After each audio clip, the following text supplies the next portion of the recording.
People doing extraordinary things to help others. If he didn't do what he did, we would have died. Heroic acts that have sometimes meant the difference between life and death. And he was just crying, "Don't let me die, don't let me die, save me, save me." Amazing acts of courage. It was just a natural reaction. This guy needs help. Captured on dash cams, CCTV, and mobile phones. Incredible stories from the UK. He put his life at risk just to save me. And across the world. Mayday, mayday, mayday. All the people that assisted with my rescues that day are my heroes. We genuinely owe our lives to him.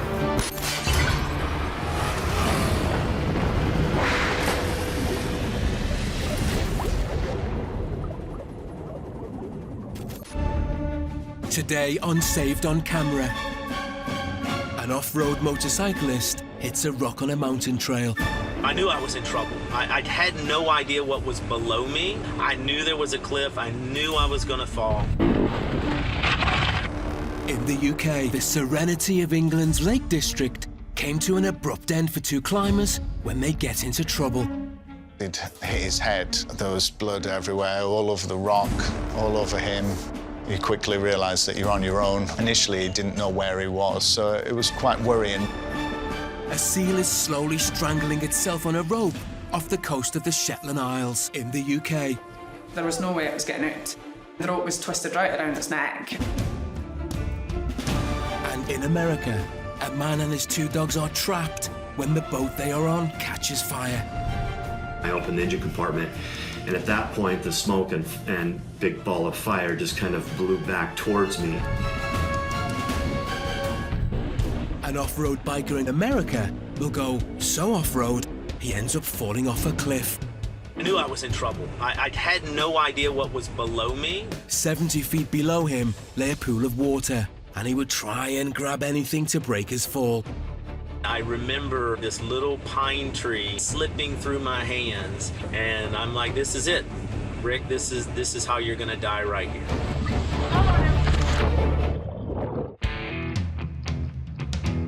Rick Hogg is a 50-year-old motorbike enthusiast from Texas.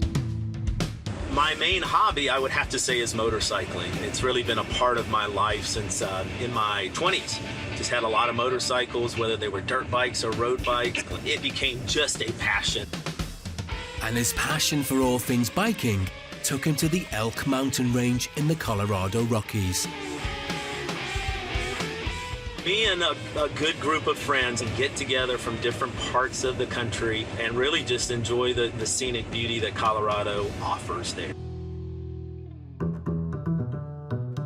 One of his best friends on the trip is fellow enthusiast Ryan Edward, who he met through biking 20 years ago. Motorcycles have always been in my life since I was very young. My father got me my first dirt bike at 4.5 years old. Motorcycles is definitely my favorite hobby. Rick and I met through motorcycles, along with several other guys, all based around motorcycles and racing. The guy's certainly got these crazy skills on a dirt bike, and I think it just comes to him naturally. And to make the most of their experience, they needed to go off the beaten track to a place called Crystal View. It's in a very, very scenic yet remote part of Colorado where you don't have cell service for 30 minutes. One section of this that is quite challenging. One site has said it's the most dangerous pass in Colorado. So this is a pretty treacherous descent, and then of course the climb back up, where there's this rock shelf, and so you have a lot of these pointed rocks that you have to navigate across. Ryan and I looked at each other and said, hey, let's make a run at it. There was already anxiety thinking about this particular section. 3 other friends that were there with us that decided to not do it. They would just wait for us at the top. Ryan and I were just gonna go down, turn right around and come back up. We'd be right up in a few minutes. Leaving the rest of their friends behind, Rick and Ryan set off on their challenging route. Ryan took off. Momentum is very critical, so if the rider in front of you stalls the bike or struggles, that's going to affect your momentum. So you usually space out on the climb up. The downhill, you do that as well, but it's not quite as important because you have gravity keeping that momentum going typically. Having reached the top of the trail, Rick begins the downward climb, but his natural instinct kicks in, putting him in danger. My downhill descent was too slow. It's apprehension, this self-preservation just comes in, right? It's like you need to go faster, but something in your mind goes, hey, if I'm going faster, I'm gonna be in more danger. On a motorcycle, it's key to have your momentum going and really just stick it, and that's kind of where I went wrong that time. I got to what's called head shake on a motorcycle, where the front end gets light and the wheel will kind of bounce back and forth. And when it did this and it bounced to the left, I'm pretty confident that caused me to hit the throttle. And unfortunately, I was pointed in a direction off of the trail and, of course, off the cliff.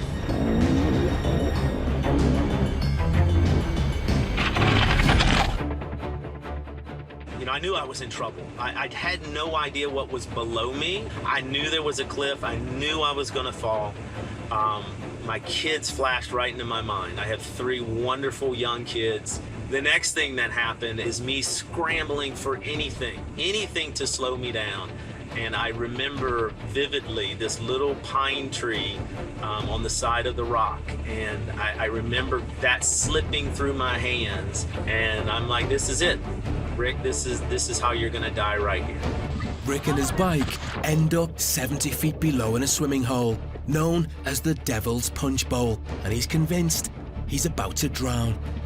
The first thing I thought was, you've got to get to the surface. It's unbelievable that you're not dead. I'm sure I was in shock.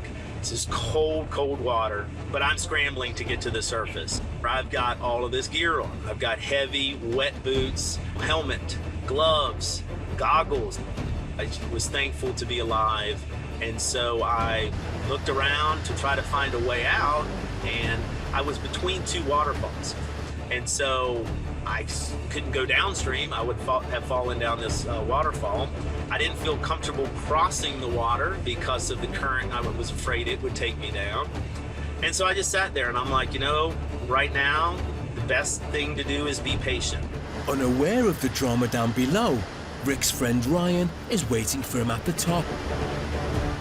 When I got to the top and realized that he had not come within the next couple of minutes, never a bad feeling that something had gone wrong until I walked all the way down. And every corner I would go around, I would expect to see Rick in the motorcycle sitting there waiting for some assistance or pushing the bike to get it over a hard spot. Each corner was kind of a little bit more of a letdown, like maybe there was a problem. I got around the very last corner and could see the bridge at the bottom to where I knew he would be waiting. As soon as I saw that Rick was not there, that is when I got a panic feeling that something was not correct. I moved over to the edge and just started yelling his name. As I'm yelling, I hear a response, and I look over the edge of a cliff, and I see Rick standing at the bottom at the water. He said, "How did you get down there?" And I made this motion like off the cliff and in the water, and his eyes just got big as saucers. And I think that's probably when the reality hit him of, how I got down there. I expected to see injury, obviously, looking off the cliff of that far, even after getting an answer. I was just elated to see that he was able to move around. How do I get out of here? Because I had no clue, because all I see is a rock wall. I did know that there was this one rock that was about 8 feet tall, maybe 10, that had some handholds. I thought I could climb out, but I wasn't sure where that was going to take me. So I walk up and down the edge of the trail, and I can see where people had previously crawled down there, which would have been not a ridiculously hard climb if you were in hiking boots and some pants and stuff, but in motocross gear and boots and helmets and everything else, it was a much more challenging climb. So I was not real excited to go down to see how to get him out of there, but slid down and got to the point to where we could actually touch hands and know that he could come up the harder part and realize that it was going to be an option to climb right out of it. So he came down and met me really at the top of this rock. I climbed out, and then, you know, I'm shaking for sure. He helps me, you know, get up, to where the trail was. Of course, you know, it's 70 feet above or so. And when we got up there, it was just amazing. Yeah, I mean, I hugged him, and, it was good to be alive. And that's when the emotions really hit me of what I could have lost. And how quickly, you know, it can go from just out riding on a beautiful Colorado trail to, you shouldn't be there. And Rick knows just how lucky he was. So the amazing thing after going through all of this is the only injury I had was a bruise just above my right elbow, and a little teeny scratch that went along with it.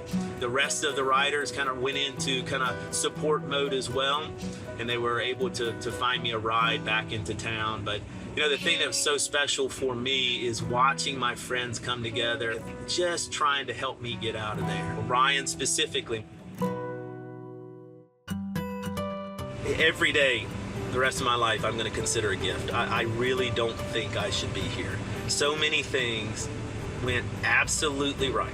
And when I look at it and go, you know, the momentum I had going off the cliff, while that was bad, it shot me off the trail, I think it was critical to my survival because I was able to clear some of these rocks that were below. I had promised my kids, the lesson learned for me is not to get in high consequence areas. I'm not going to put myself in a situation where I could lose it all. That's my promise to them. We want to go back there. We will walk it and kind of reflect on, the things that have happened. I look forward to doing that.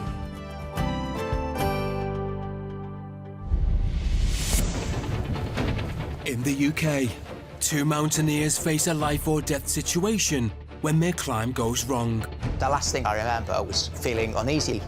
I heard him screaming. He was falling directly above me.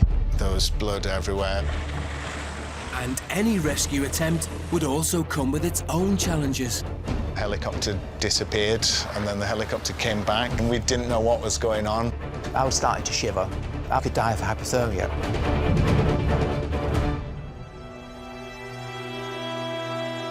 England's Lake District and its inherent beauty has inspired artists and writers for centuries. And it continues to welcome hundreds of thousands of tourists every year. It's also on the checklist for outdoor adventurers, two of whom travelled there from London.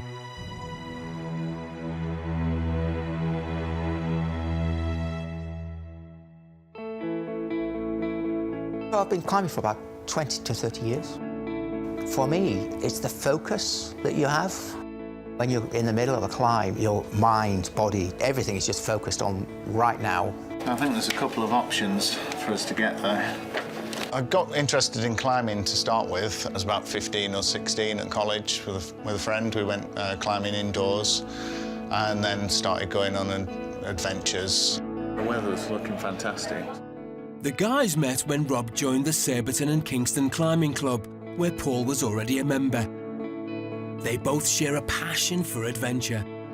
We've both got a similar interest for doing more mountaineering styles, more challenging climbing. The thing about Rob is you always feel that he's competent, he's safe. He's going to look after you if anything goes wrong. This would be tested to the limit in a climb that Rob had his sights set on. Pillar is one of those climbs that we've always wanted to do, or I've always wanted to do. But it's quite awkward in that it's 3 hours of hiking to get there. I sent an email out to the club, and Paul was the only one who responded out of the entire club, so it was a perfect match. Well, leave for night. Leave for night. Yeah, leave for night. Both knew there may be risks. It's a bit of a challenge. The weather's got to be good, and not everyone can climb it. You need to trust your climbing partner, and I trust Paul. And so the scene was set for what should have been a difficult but successful climb. Having travelled up from London the night before, they set off the next morning. We climb generally in pairs. One of the pair is leading, is going first, and the other is holding the rope. And if that leader falls, he's counting on the belayer to hold the rope to stop them, because you will fall a certain distance and then the rope should catch you. We expected the climb to take maybe 3 or 4 hours. The route is 5 pitches. A pitch is a section of the climb, so you get to a point where you can stop and secure yourself to the rock. We had a quick chat about who was going to take the first lead, which fell to myself, and then proceeded to do the climb. As leader, Paul's job was to climb to the first safe position, secure a protection device that allowed him to clip his rope into, and meant, should he fall, the distance would be minimised. First 2, 3 pitches went really well, and these were the hard pitches. We were feeling pretty good. A really positive mood throughout the climb. This euphoria was not to last. But pitch 3 was the crux, and we'd done that. Then into what was meant to be the easy 2 pitches. Paul took the lead on pitch 4. I started up a groove in the rock. I got to the top of that groove, and I was faced with a fairly blank wall. We sort of felt like he was going off route. He traversed round to the left to get back onto the route. And at that point, I could no longer see him. No longer in Rob's eye line, Paul knew they were off the beaten path. There are telltale signs. The rocks or routes which have had a lot of travel will have wear marks in them where people have placed their protection. At this point, there weren't any telltale signs which I was absolutely comfortable with. Roughly 15 metres below, and no longer able to see his climbing partner, Rob too was starting to feel uncomfortable. I remember calling up to him to say, I'm pretty convinced it's over to the left. And I think Paul shouted back, I'm committed now. When he said he was committed, I was a little bit nervous. Paul was less than confident about his next move, but he had committed. There was a small pocket to my left and a little nubbin on my right and a shallow crack in the middle. I placed some gear protection in the crack, but I wasn't really happy with it. It was very shallow. I didn't feel that it was secure, really, but it was the best I could do. So I was feeling a little bit apprehensive. I didn't know how much protection he'd put in at that point or how good it was. But they ignored their gut feeling. The last things I remember were feeling uneasy about the gear I placed. Maybe 10 seconds later, I heard him screaming. I looked up and he was flying through the air. Later, battered and bruised, Paul is not in a good way, and things go from bad to worse. First thing I did was grab the phone, and there was no reception. You quickly realise that you're on your own. Sandnes in the UK, and a boat races to save the life of a seal that's been caught in a lobster line. This was a full-grown, very, very aggressive seal. Because they could take your hand off quite easily. Don't be careful! He's been stuck for several hours, is exhausted, frightened, and close to drowning. Careful, careful! The Shetland Isles are the most northerly point in the UK, famous for their dramatic scenery, thriving fishing industry and wildlife, both on the land and in the sea. On a fishing trip, Martin Garrick was checking his lobster pots when he came across something strange.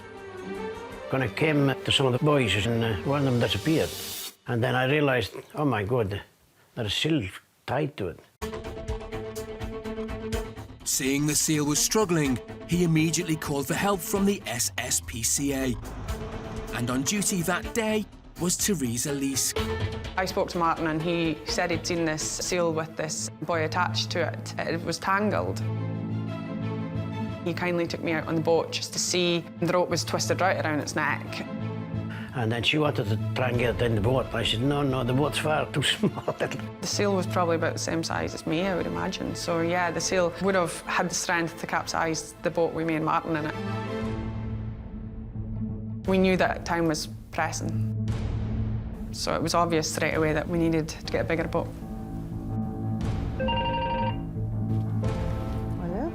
Teresa's first call was to the local seal experts. So my first thought was to get Jan and Pete involved. They would know what to do. To stand a chance of success, it was imperative to find a bigger boat. So they wasted no time in calling round the fishing community for help.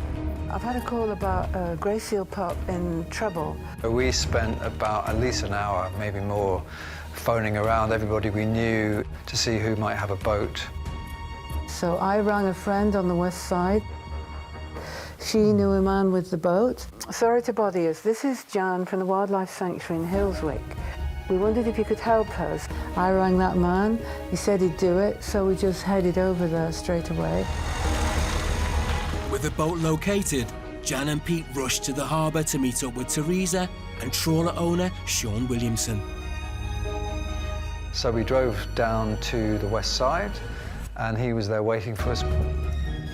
We met up with Teresa from the SSPCA, and she came on with a wetsuit in tow, and we all steamed off to the place where the seal was. By now, the seal had been in distress for several hours, and its condition growing more serious by the minute. When they came back with the bigger boat, then I knew they wouldn't understand where it was. That's when I went back over and showed them where it was.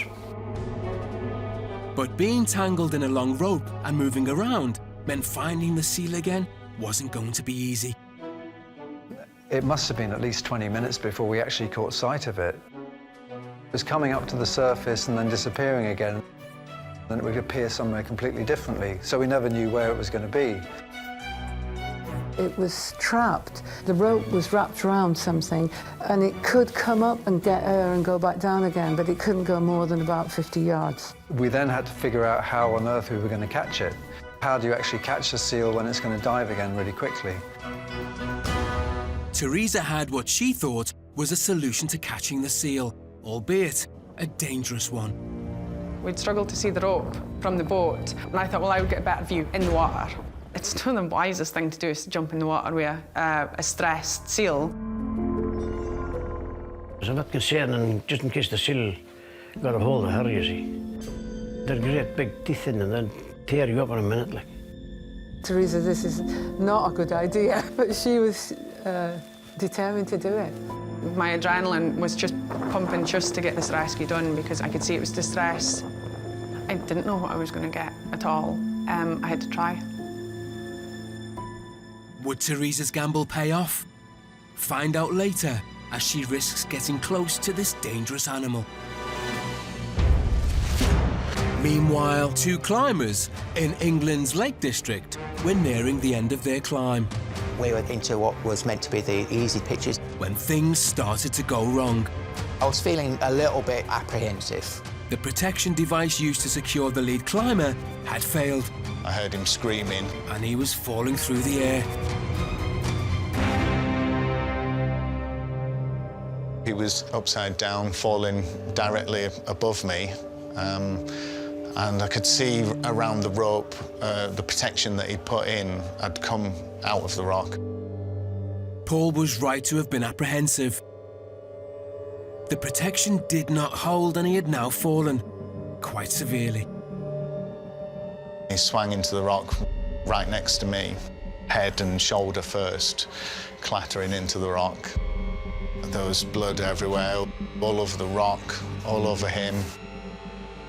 I shouted across to him. He didn't really respond. I managed to reach over and grab hold of his harness. I was able to pull him onto the ledge where I was stood. I didn't know what kind of state he would be in because he'd hit his head. First thing I did was grab the phone and there was no reception. You quickly realise that you're on your own. Their remote location, something that first attracted the pair to the climb Pillar Rock, was now against them. My second reaction was then just to shout for help, and luckily someone was in the valley. She had reception and was able to call mountain rescue.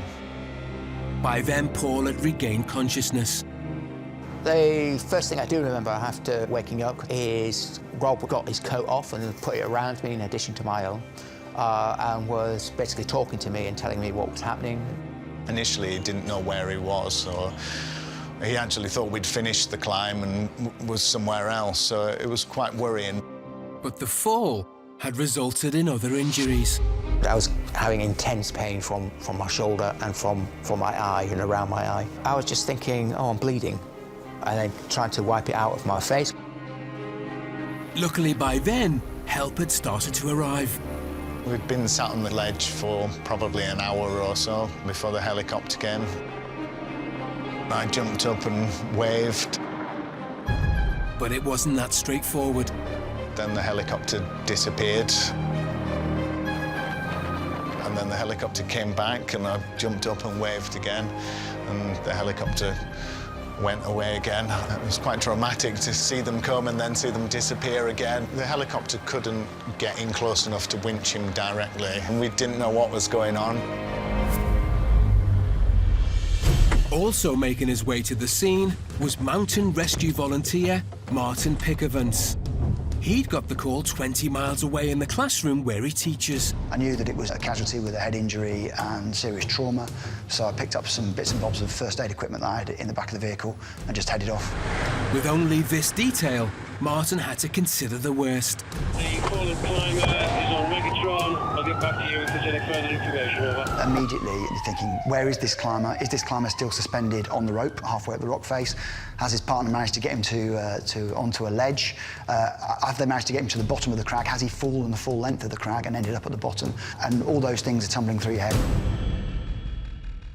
Back on Pillar Rock, Paul was conscious that he was deteriorating. I was starting to shiver, and maybe I was starting to show the first signs of hypothermia. When you're injured in that sort of country, the initial injury isn't necessarily the thing that kills you. You could die of hypothermia. The rescue team, though, were putting their plan into place. We put a rope along that scramble so that we could get gear and people onto the top of Low Man. Low Man's a part of Pillar Mountain, if you like. It's the highest point. It's where the rock climbs stop. So we knew that from the top of Low Man, we could carry out a rescue. All the while, Rob kept a watch on Paul. He was kind of huddled in and protecting his arm, so I was looking down the valley and spotting people and just kind of relaying what was going on a little bit to Paul, and the helicopter picked some of the mountain rescue guys up, helicoptered them up to the top of Pillar and dropped them off there. Once we'd set the rescue rope system up, we were able to lower in our first rescuer. Chris went down to the casualty site. It was a big relief to see him. These guys were huddled onto the tiniest little ledge. There was no way that Chris was going to get onto that ledge with them. He managed to get a dressing onto Paul's head, did a quick assessment, and then made a decision at that point that the safest thing for Paul and the quickest way to get him out of that area into hospital was to lower him down. The overriding feeling I got was, people are looking after me. I'll get through this. Paul, by this stage, was conscious. They abseiled down to a much bigger ledge called Green Ledge, where we had casualty carers waiting to look after Paul's injuries. For Rob, it meant relief.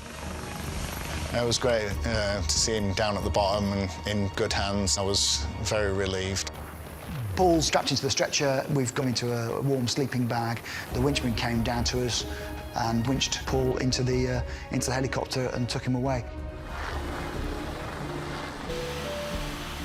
At hospital, the true extent of Paul's injuries were now known. They confirmed that my shoulder was dislocated and nothing was broken.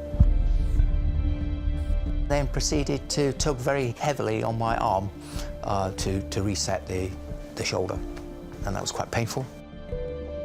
I got a bleed on the brain. They had a look at it. It was only about 4 mils at that time. They didn't seem to be too concerned. They said they'd sort of basically monitor me. But Paul, Rob and Martin know that things could have been a lot worse. If that gear hadn't have held, he would have fallen much further. And if none of the gear had held, he would have fallen directly onto me and possibly could have pulled us both off the rock. Just pleased that on the day, everything went in their favour and the team were able to help. And for Paul, the whole event has given him a new perspective on life.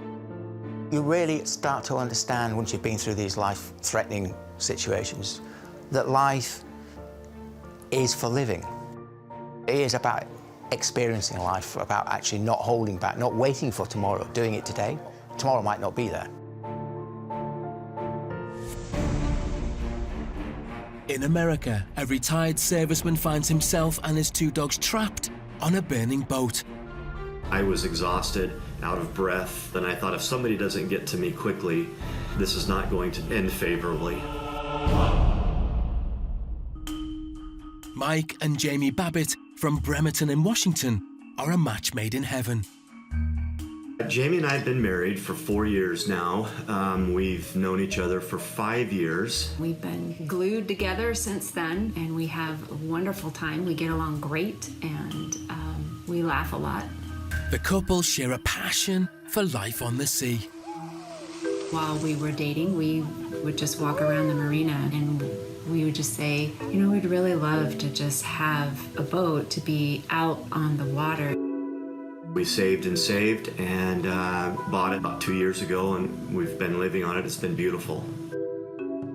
Obviously, it's a smaller living compartment than what we were used to, and we have 2 English bulldogs named Hootie and Pearl. The couple and their 2 dogs were enjoying their new life. It's so peaceful and calming and relaxing, and it's just something special about how you feel while you're on the water. We moor our boat at the Bremerton Yacht Club in Bremerton, Washington. It's just a beautiful place, and it's like a small family there at our club. That small family at the yacht club would end up owing so much to Mike. Jamie had to do some shopping, and I was on the boat with the dogs, and the boat needed to have more fuel put in it, so I was preparing it to take it over to our fuel dock. And I walked back down into the salon again. There was smoke inside the salon. The stairway down into the passageway lifts up so you can go into the engine compartment. So I lifted that up, and at that point the smoke and big ball of fire just kind of blew back towards me. The fire was just too big, too overwhelming. Mike immediately thought of others. I can't let my friends and family of the yacht club suffer, so I drove the boat out as quickly as I could with the limited time I had.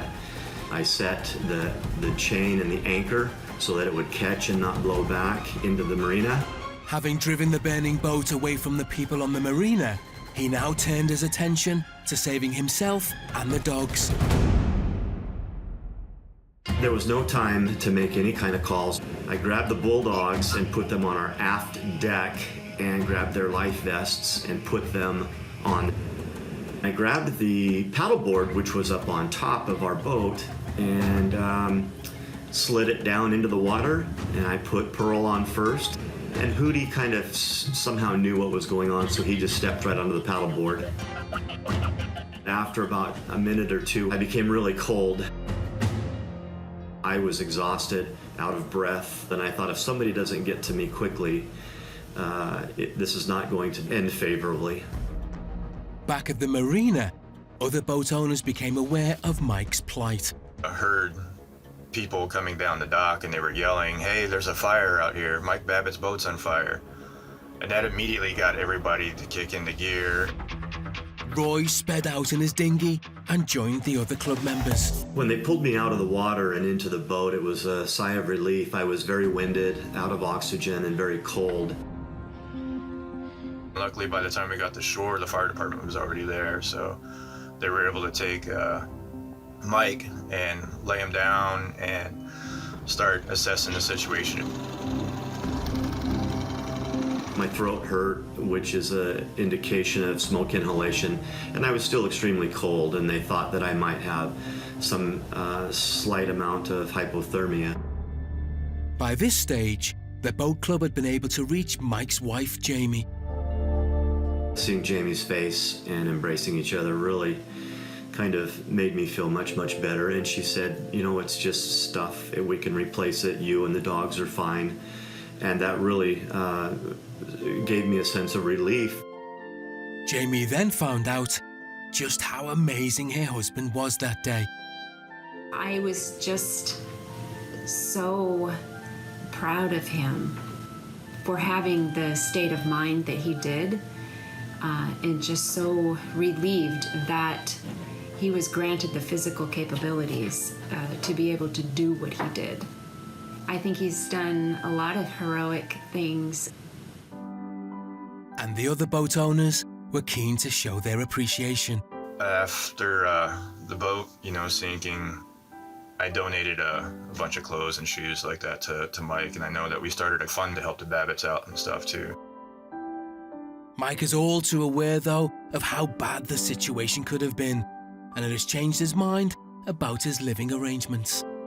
When I look back on how fast the fire moved, I feel very grateful that it wasn't during the nighttime when we were sleeping. I think that for right now, we've decided we're probably going to live back on land. But boating is still in our future.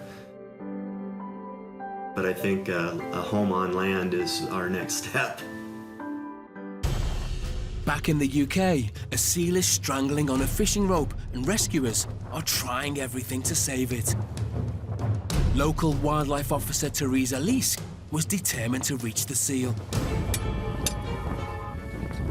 She had a shepherd's crook and she would have hooked it and pulled it in. Can you get the rope? But even when she took the staff and tried to do it, the staff just slid down the rope. But she was eyeball to eyeball with the seal. Yeah, I was a little bit shocked, but it was as well.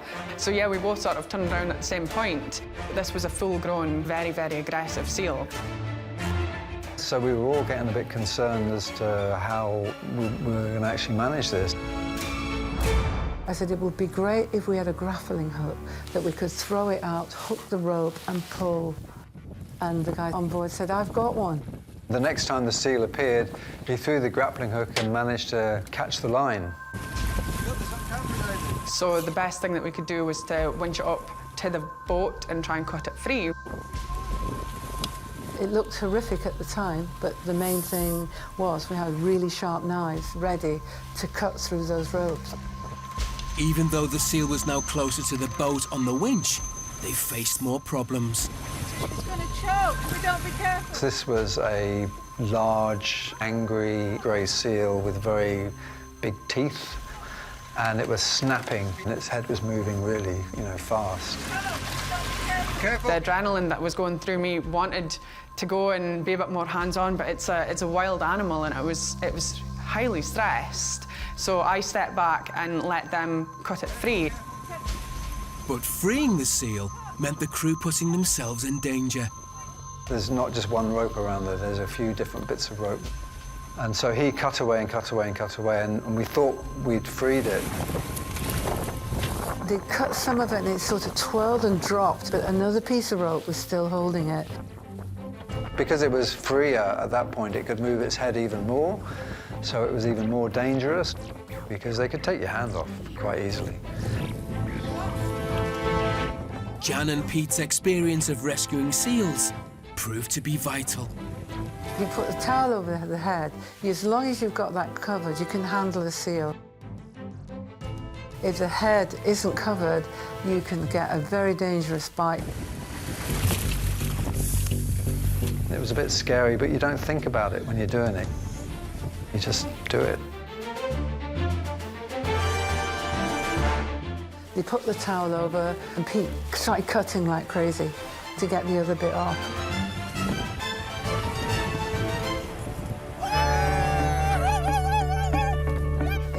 dropped into the water and shot off in the other direction. And the seal came past me doing 100 mile an hour. There was a great big cheer under every boat, like, and you're dancing around them. Well, we all just started shouting because we were so happy that we'd saved it. I stayed well back, and as soon as it was free, I was getting on the boat pretty fast. What a feeling that was, to suddenly see this seal escape and go back and swim off into the wild. It's a fantastic feeling. And we will always have that memory and knowledge that we worked together and we did it together. We had kind of a group hug and said, wow, we did it. You know, we couldn't believe it.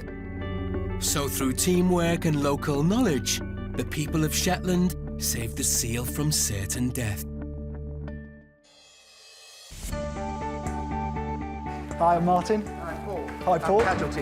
Yeah, Casualty. Good to see you, Paul. I'm Rob. Yeah, Hi, Rob nice to Martin. meet you, Nice to meet you. Phil. Nice to meet you. Just a couple of months after their dramatic mountain rescue, Paul and Rob are back in the Lake District to meet 2 of the 20-strong team that saved them. How you doing then? My eyes a bit weird. Yeah, I can see. So it looks down here. Yeah. Because the nerves are still pinched a little bit from swelling. So that'll go down and it should... That's what the doctors think. It'll go down and it'll come back. Yeah. And did you have a minor bleed as well? I had a minor head bleed. Yeah. So that's when they kept me in for 3 days. And the arm? Yeah, the shoulder doesn't work very well. I've got nerve damage. Yeah. So the signals are not getting to the muscles. Yeah. So I can sort of do that. I've got some issues that I've got to work through. I've got some functionality issues, if you like, because my arm's not currently working. But prognosis at the moment is should get better. Paul is well on his way to recovery, but the events that day have left him cautious. I do question myself because I know that I was uncomfortable. Yeah. Yeah, and you think, well, why did I proceed? But then... Yeah, but then how many times have you been in that position? I've been That's called climbing. Yeah, I've been there a lot of times and gone through it. At the moment, I don't think I'll change. No. Good. I'm still going out climbing. Good. Yeah. These were 2 guys that were experienced rock climbers that had an accident. There's no fault to be attributed there. For all intents and purposes, could have been one of us. When you get a message that comes through and you know it's a climber that's fallen, everybody in the team's a climber or has been a climber in the past. So there's a real empathy there. For Paul and Rob, though, today is also about saying thank you. We sort of been doing a bit of fundraising by social media for the team. That's absolutely fantastic. Yeah. Thank you very much. You're welcome. Cheers. It was great to see the mountain rescue guys again and be able to give them something, and great to be able to say thanks. The mountain rescue teams are just fantastic. They're volunteers. They get no money from the government. They really deserve support, especially from people like myself who require their services, but other people who come out into the wilds of the country. They're in a really serious position. It's really satisfying to know that we're helping those that need us. I don't know how you can thank them enough, and I think I will be supporting them through the rest of my life. They're just heroes.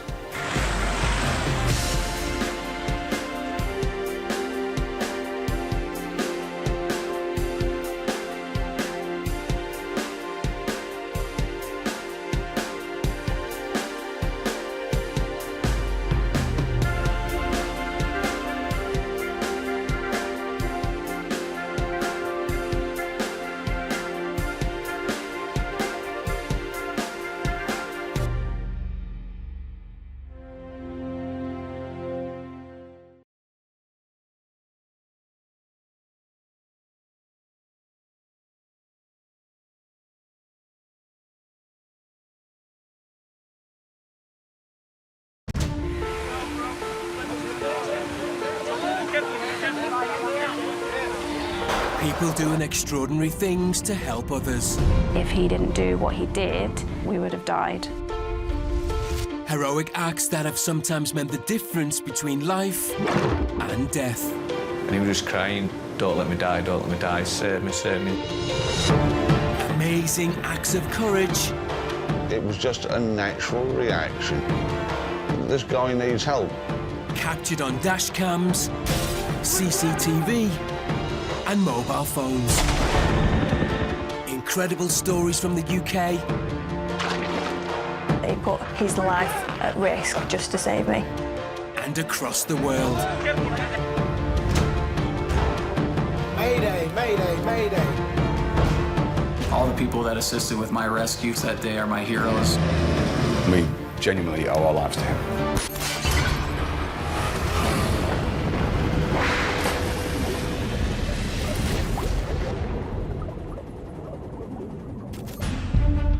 Today on Saved on Camera.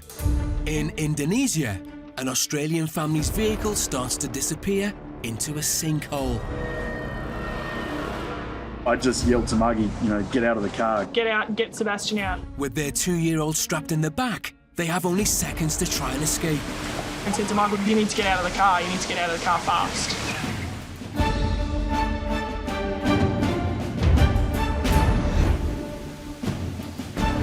In the UK, a teenage boy climbing on a gorge slips and falls, bouncing off the rocks on the way down. It was obvious straight away that he wasn't okay and that he'd hurt himself. The rescue services are on the way. But he's lying at the bottom of a remote location, and it's gonna be difficult to get him out. He could have bled to death, and there would have been little that we could have done for him at that point. In Western Australia, a manta ray has been injured by fishing gear, making it vulnerable to prey, unless it can be saved quickly. I knew that she was going to pull away pretty quick once I got hold of him, so I knew there was only one shot at her. And in the UK, a man loses control of his van after having a stroke on a busy dual carriageway. We looked through the passenger window and saw him collapsed. Fellow road users desperately try to stop him from colliding with other vehicles. But can they stop him on time? But he'd obviously still got his foot on the throttle. He was still running up against the barrier.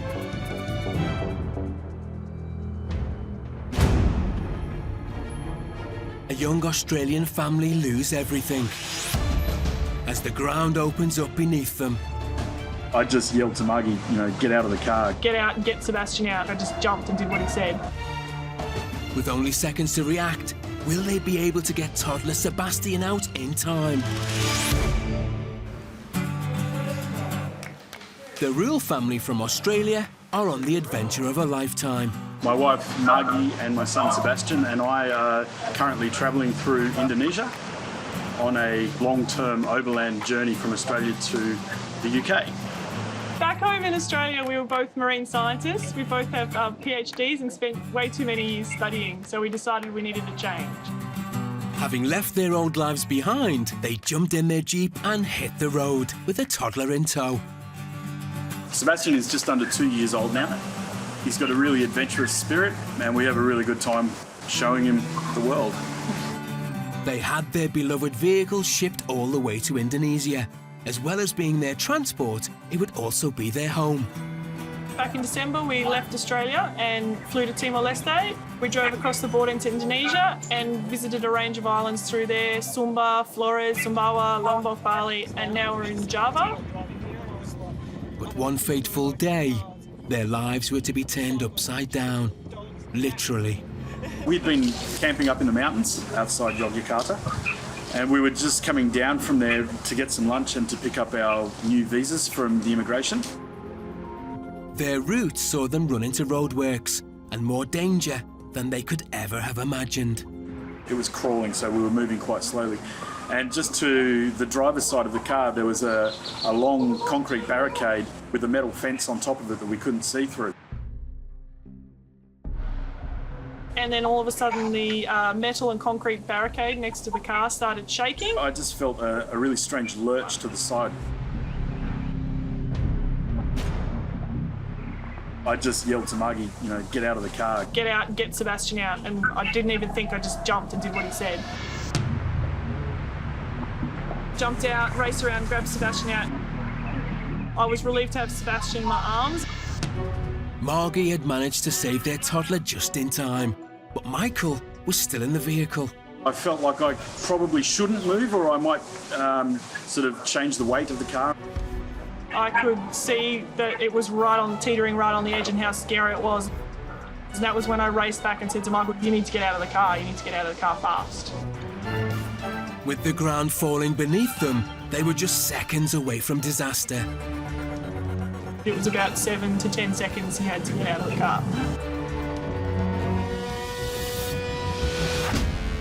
Turned around and our car literally fell in the hole. And theirs wasn't the only vehicle lost in the collapse. And we could see the truck behind us had gone in and that we were actually people in that truck. It wasn't until then that we sort of realised, wow, we actually got out of there in time. But the relief of escape soon turned back to panic as reality set in. It was just utter devastation, watching our whole world in our home just tumble into the hole. I mean, everything we own, our entire lives are in that car.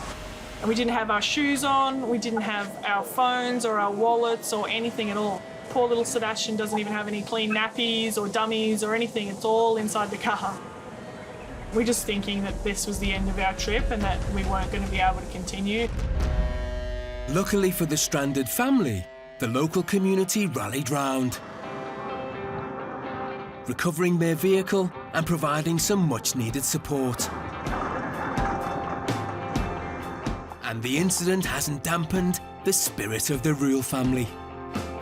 We're currently waiting for parts to be shipped in and then we can get going again. It'll put us back a couple of months, but yeah, we're going to get back on the road as soon as we can.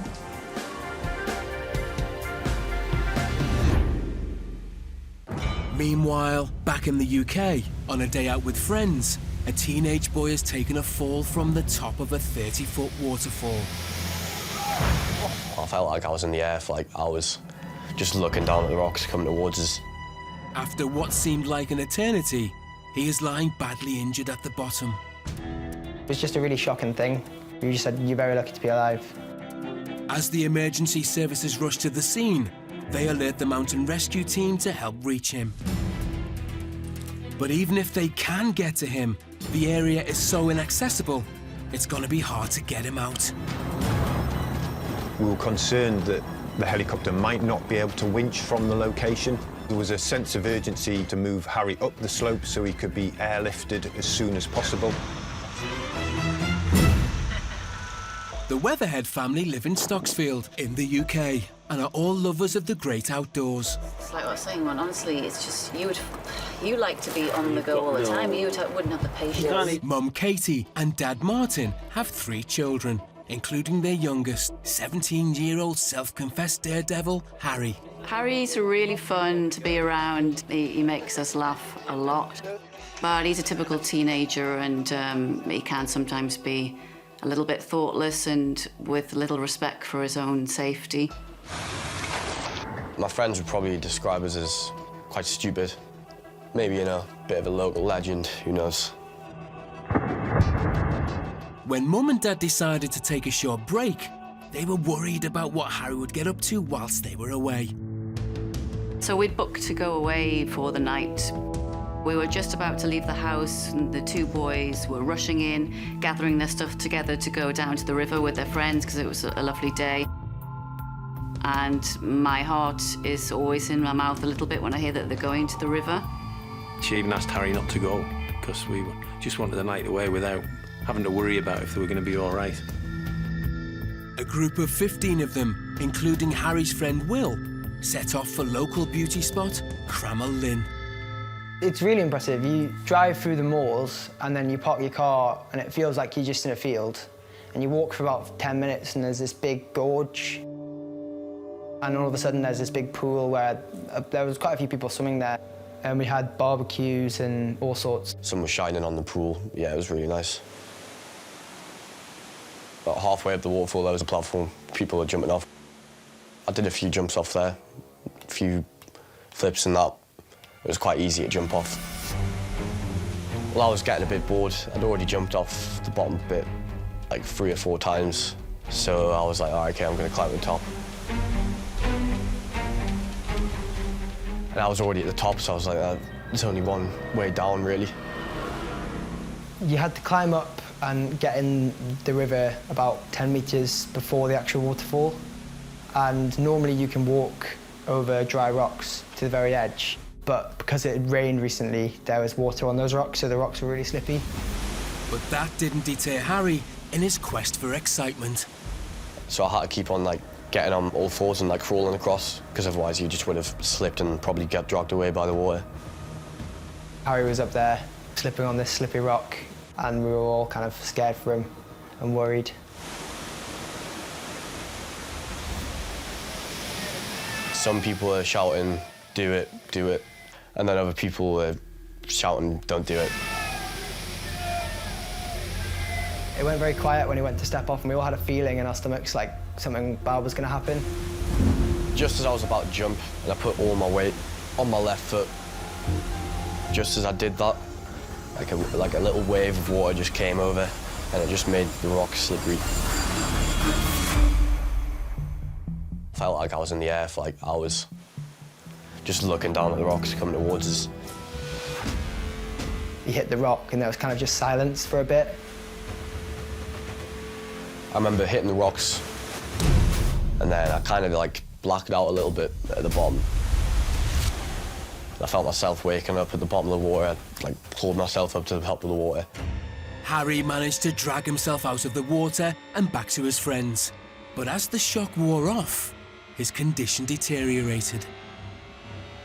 After about 10 minutes of lying down, I tried to get up, and I just couldn't really move at all. It was obvious straight away that he wasn't okay and that he'd hurt himself. Harry was beginning to realise he was in serious trouble, and the pain was becoming unbearable. It was just getting worse and worse, so that was when I realised maybe I should get some attention. Worried about Harry's deteriorating condition, his friends decided to call for help, only to find out they couldn't get any reception.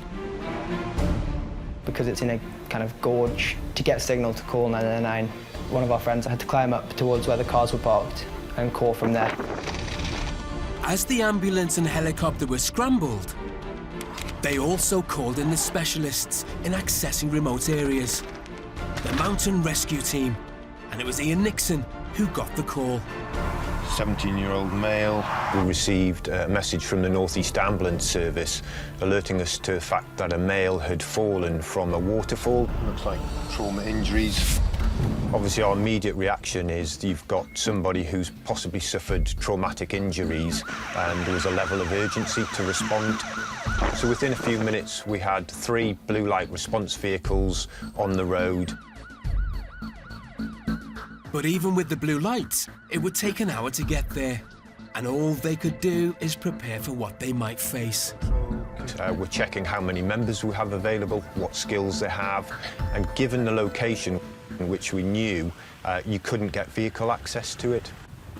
So we were thinking about what kit we might need, and in particular, what technical rope rescue kit we might require to get the casualty out. Later, the mountain rescue team have to think fast to get Harry to safety before his condition worsens. I was conscious that having fallen the height that he had, there was a potential for him to be bleeding internally.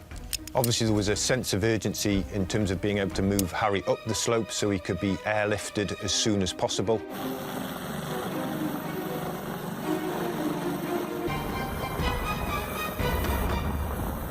And as we were moving, Harry started to develop worsening pain up in the right-hand side of his upper abdomen.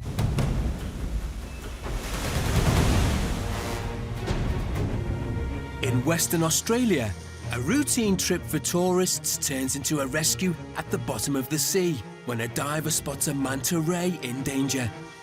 I noticed straight away the gang hook, which is a series of 3 hooks together, pretty much right next to her eye.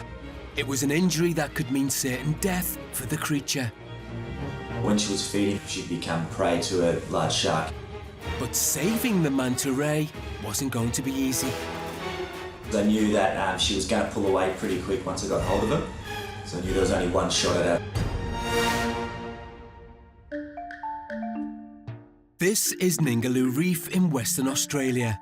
It's where desert meets sea, and it's home to some of the most diverse marine life in the world. Freediver and wildlife photographer Jake runs a tour here. I think the best thing about my job is being able to swim and interact with all the megafauna here found in Ningaloo Reef on a daily basis. There's very few places in the world that you can swim with all these things regularly, you know, so I'm very fortunate to have this job. Guests on Jake's tours are normally groups of tourists, but not on this day. It was a special day in the fact that we had the Tourism Western Australia team on filming interacting with manta rays on the Ningaloo coast. The reef has a residential population of manta rays who feed off the rich nutrients of the local coral. Before any of the boat tours head out, Jake's colleague Justine gives a briefing. I usually let people know a little bit about the manta's biology to start with, and then we go into the rules of the swim and how the interaction is going to work. We always want to make sure that the impact on the animals is not too big. With the briefing over, the party was ready to head out in search of the marine life. Before any other tour boats were out there, we headed out to search for the rays. We happened to come across the ray right near a known cleaning station. The manta ray was Freckles, a much-loved resident of the reef. Freckles is what we call a coastal manta ray, one of 2 species of manta. Each individual manta ray has a unique belly pattern underneath with individual spots. She was one of the first manta rays to be named almost 13 or 14 years ago, and it's because she has all freckles all over her body. She's between 3.5 to 4 metres wide, 25 to 30 years old. She's a residential female manta ray here. Before the group on the boat can enter the water, Jake needed to carry out his usual checks. I'm generally the first person to head out, just to assess the behaviour and conditions and that, ready for the people to enter. So when I went in, I noticed straight away there was a big line hanging out from underneath her. Jake needs to investigate, but he also needs to gain the manta's trust. I didn't rush into it or anything, I just approached nice and slow to see how she would react. She actually stopped and then unrolled her cephalic lobe, which is the flaps on the front. At that point, Jake made a horrifying discovery. It was a gang hook, which is a series of 3 hooks together, and the first one was embedded just below her eye, but the other 2 were hanging loose, so they were pretty much right next to her eye, and the fishing line was trailing out the back. And if it got hooked on anything, or when she was feeding, skimming the bottom, she'd become prey to a large shark. You know, if they hadn't got the good eyesight, then they'd probably get eaten quite quickly, you know, without their defence. Being so close to a vulnerable area, I wasn't sure whether we'd be able to get it out or not. Jake must take his time. He rose to the surface to get colleague Justine to help. Jake gave me his camera and he went to try and get the hooks out. The most difficult part was just getting close enough. You know, she was very apprehensive because the hooks were right next to her eye. So we had to keep trying, just going slow and letting her get used to our presence and gain her trust. There's not many people like him that are so calm and collected in the water and willing to spend the time to make sure that Freckles gained his trust. We swam with her for probably 15 minutes before we attempted any rescue. After the first attempt, she was a bit apprehensive, but then she clued on to what was happening, then she started to approach us. Within the first couple of goes, he managed to get close enough to cut the wire trace that was dragging behind her. Free divers don't use oxygen tanks and can only stay under for several minutes, so Jake needs to keep rising to the surface for more air. We had to keep trying, just going slow. I knew Jake was getting closer and closer every time. I was just hoping that he could get the hooks out. I knew that that's what she wanted. She kept swimming right next to him, and it was sort of an indication that she wanted him to get them out. So I used a pair of pliers because I knew that she was going to pull away pretty quick once I got hold of him. And the last thing I wanted to do was to get hooks in my hand as well. Armed with the pliers, Jake knew he only had a small window of opportunity. I knew I was only going to have one attempt because once you grab hold of something like that that's embedded in their body, it was going to be very painful. I knew I had to get a good grip to get them out. After 30 minutes, Jake was beginning to tire, having made 8 dives to try and help Freckles. When we went down to attempt, I didn't rush into it. From Jake's perspective, he just stayed really calm in the water and there was no sudden movements. He didn't want to scare her at all. He knew he must act. It was now or never. You could see it was painful because she flinched and pulled away. She was quite startled.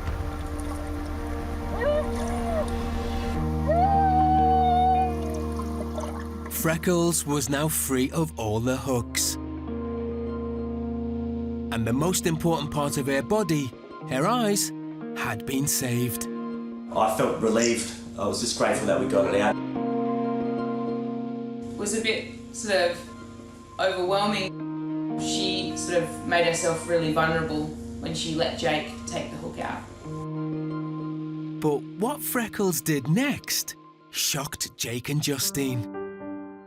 And she actually turned and came back over to us and just hovered there for about 15 or 20 seconds. She just swam around him and stopped in the water, which is something I've never ever witnessed from a manta ray before. There's no way of them communicating or talking, but it feels like she was trying to say thank you.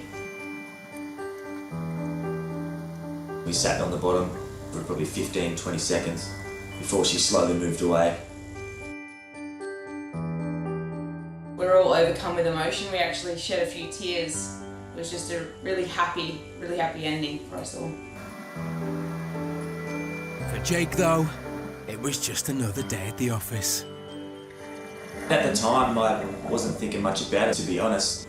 In my eyes, I know Jake's very modest, but in the moment, I think he was a bit of a hero. And Jake hopes his actions will have a more global reach. You know, if people see me as a hero and get inspired to help protect the oceans and help protect more wildlife and help change what's happening to the planet, then I'd be happy with that. And Jake couldn't be happier with how Freckles has recovered from her ordeal. We actually seen her almost 2 weeks later and she was fine. She was feeding along the coast. So I was just very, very relieved and happy that we got it out and we could help her.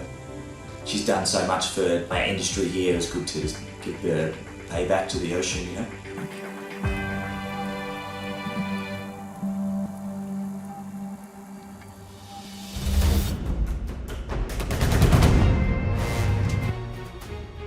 In the UK, a van driver suffers a stroke behind the wheel on a busy dual carriageway, losing control of his vehicle. The guy had collapsed at the wheel and was totally unconscious.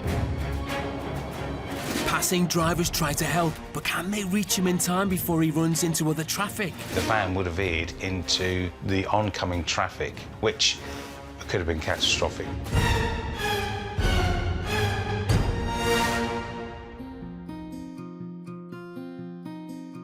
Russell Douglas works as a lorry driver, a job he's enjoyed for over 20 years.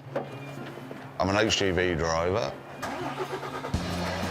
And I deliver agricultural machinery around the local area. His experience and skills are vital in safely handling his lorry, which can weigh up to 44 tons fully loaded. It's predicting what you think the car is going to do beside you. It's preempting what the other person is going to do. And these skills were to be put to the test when Russell was driving his lorry along the A47 near Dereham in Norfolk. As I pulled onto the piece of dual carriageway, I just noticed the erratic behaviour of several cars in front of me, all pulling from the fast lane and diving into the near side lane. And then there was this van running up against the central reservation, being shadowed by one other car. The whole incident was captured on a passing lorry's dash cam. Renato Notariani was the driver of the car alongside the van. It was extremely busy. It was a Friday afternoon. Myself and my friend Tom were travelling back from a funeral that we attended in Kings Lynn. It was Tom who noticed a van driver who was in front of us, who actually came from the left-hand lane of a dual carriageway and veered across all the way to the right-hand lane and started slowing down. So we thought it was a bit bizarre. What's happened to him up in front? I was driving, so I pulled up beside the van. We looked through the passenger window and saw him collapsed. The man had suffered a stroke while driving and was now unconscious in the fast-moving vehicle. But these passers-by were determined to at least try and save him. My initial thoughts were to pull in front of him and try and stop his vehicle with my vehicle. However, when we looked up the lorry in front of us, the driver indicated to us that he was aware of what was going on and he was going to intervene. Russell had managed to pull alongside the van and had a unique viewpoint to assess the situation more closely. I could see that the guy had collapsed at the wheel and was totally unconscious, but he'd obviously still got his foot on the throttle. The other two guys in the other car, they were obviously shadowing him, and I thought, well, they need some help in controlling this situation, and I was in the perfect vehicle. You spend so long sat in these vehicles, they become like an extension of your own body. You know exactly where every part of that vehicle is at all times. Russell's experience and quick thinking saw him try a brave but potentially dangerous move with his lorry. I undertook, got in front of him, and then was just kept watching him in the mirror. He was still running up against the barrier, then just nipped him up against the barrier. Just a tiny little manoeuvre, sort of his van, the barrier and my trailer all came in contact at the same speed, at the same time, and just then put the brakes on and brought him to a stop. Tom had jumped out the passenger side of my vehicle while I was still rolling and ran over to the van. I must admit, it was extremely clever. You couldn't have got him in a better place because the bed of the lorry was exactly the correct size as such to bring the van to a stop. What Russell did was amazing, absolutely amazing. The only problem was, once we got him to a stop, the van is then trapped between the barrier and the trailer, and we can't get the doors open. With time now critical following his stroke, will the men be able to reach the driver to get him the medical help he needs?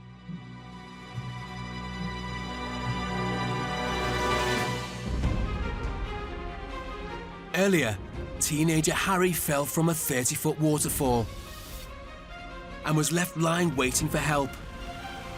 But being in a remote location meant any rescue attempt would take time.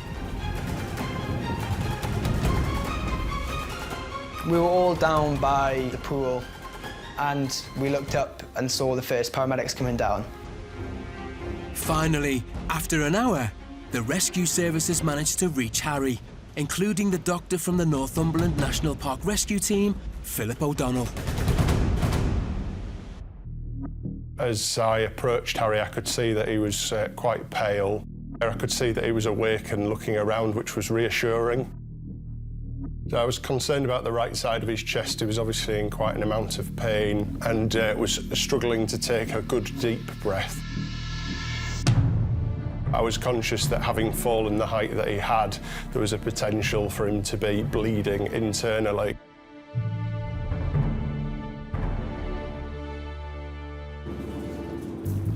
Meanwhile, 15 miles away, Harry's mum and dad had just arrived at their hotel break and were starting to relax, unaware of any problems. We sat in the beer garden, we had a couple of drinks, and life was feeling really good.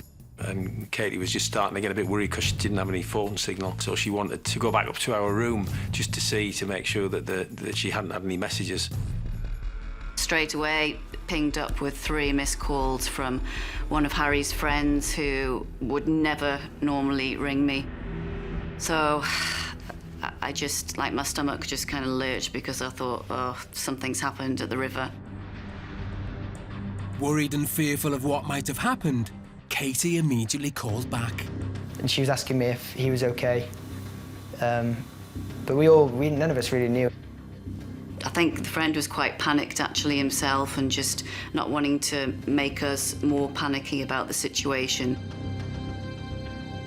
But Dad Martin, a doctor, was starting to get worried now too. I mean, I think he was trying to reassure us by just saying he's awake, he's talking, and he's on the stretcher now. But of course, that lack of detail just frightens you even more. At the waterfall, they had done all they could for Harry on the ground, and it was now critical to get him to hospital. Quickly.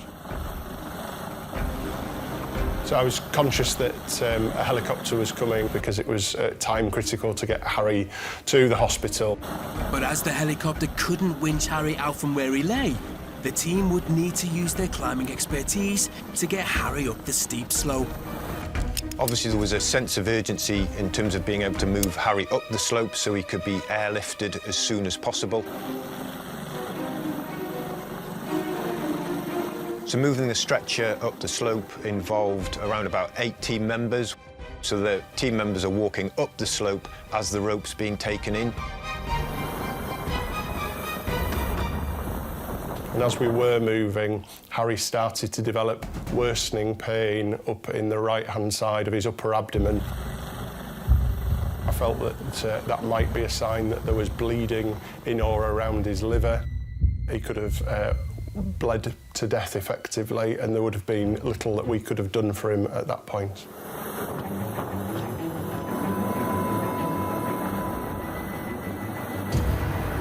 About an hour's passed now. The winchman's down by the stretcher, and we've got a couple of team members who are going to use a system called a high line. Essentially, that stops the stretcher from spinning as it's lifted into the helicopter.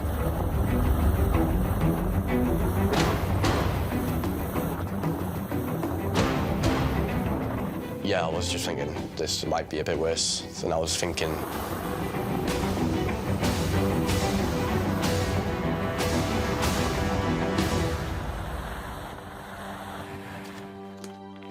As Harry was rushed to hospital, his parents wanted to get there to meet him.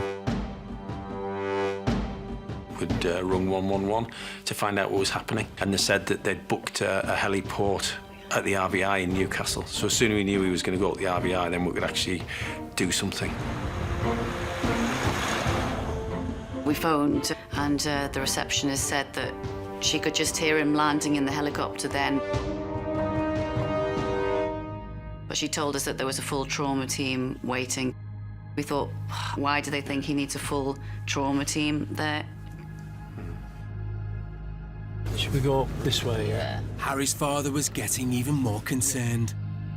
You're terrified that there's going to be a life-changing injury, you know, a serious head injury or a spinal injury. So you can't really say anything out loud because they're just...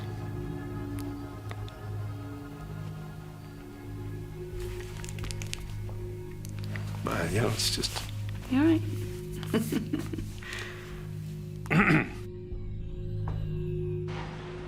As they arrived at the hospital, they rushed in looking for news of their son. Yeah, well, when they took us through to the relatives' room, you really think that something awful's happened.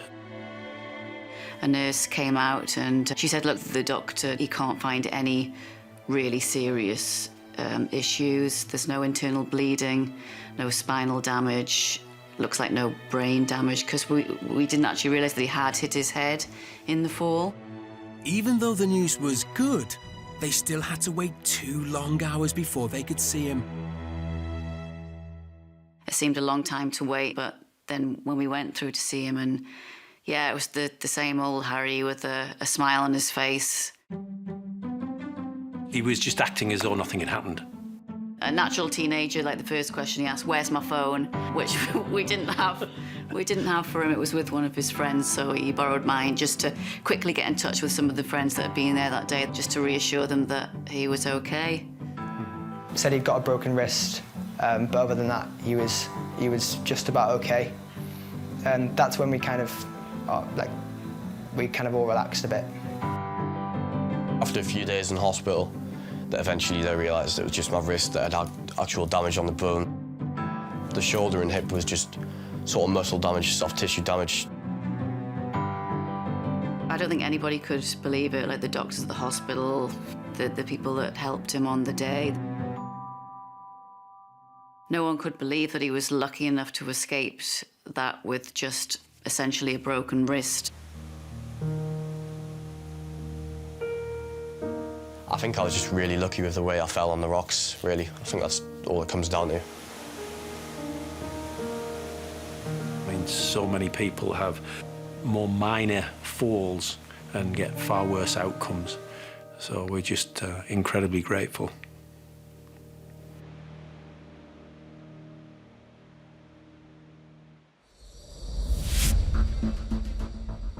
Earlier, a van driver in the UK suffered a stroke while driving on a busy dual carriageway. Having managed to stop his vehicle, the rescuers are now desperately trying to reach the driver. The lorry had obviously sandwiched the van between the lorry and the central reservation, so there was no access into the van at all. We couldn't open any door. They even tried accessing the driver via the back doors, but no luck. Reaching him was looking impossible. Tom initially tried to break the windscreen to get in and couldn't.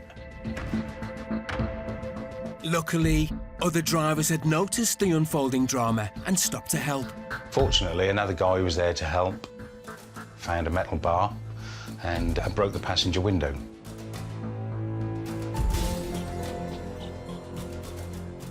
One of the guys then climbed in, manoeuvred the fellow so we could get hold of his arms, and we pulled him out through the passenger side window and laid him on the back of my trailer. Yes, hello, ambulance, please. Despite being safely out of his van, the man was still unconscious, so Renata wasted no time in calling the emergency services. No, he's not conscious at all. Both myself and Tom were first aid trained. We have to be through our job. There was no reactions from him, there was no movement. He was just literally a dead weight. His breathing's okay as well. Yeah, Tom, isn't it? He was breathing. However, we were unsure whether he would deteriorate and potentially whether we could lose him. We just kept him warm, comfortable, and relayed all the information back to the emergency services until someone arrived. It seemed like a lifetime. It probably wasn't. Luckily, the ambulance was soon on the scene and treated the man who had suffered a stroke. But it was thanks to the rescuers' quick thinking and bravery that he survived and went on to make a full recovery.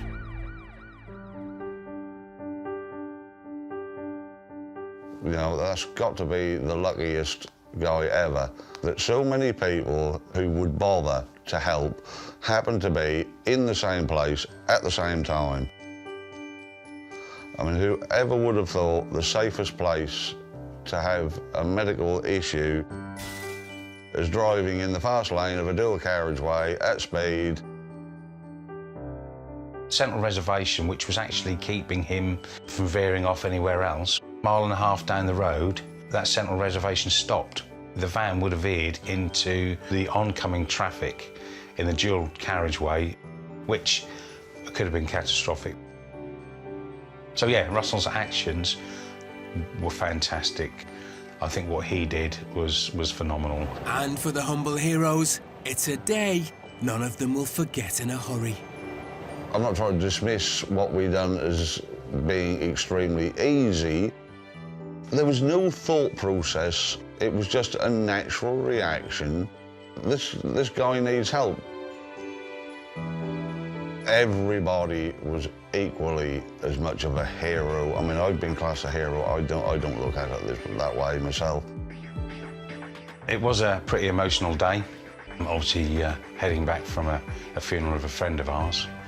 And then ending the day, I suppose, saving somebody's life. Very emotional day.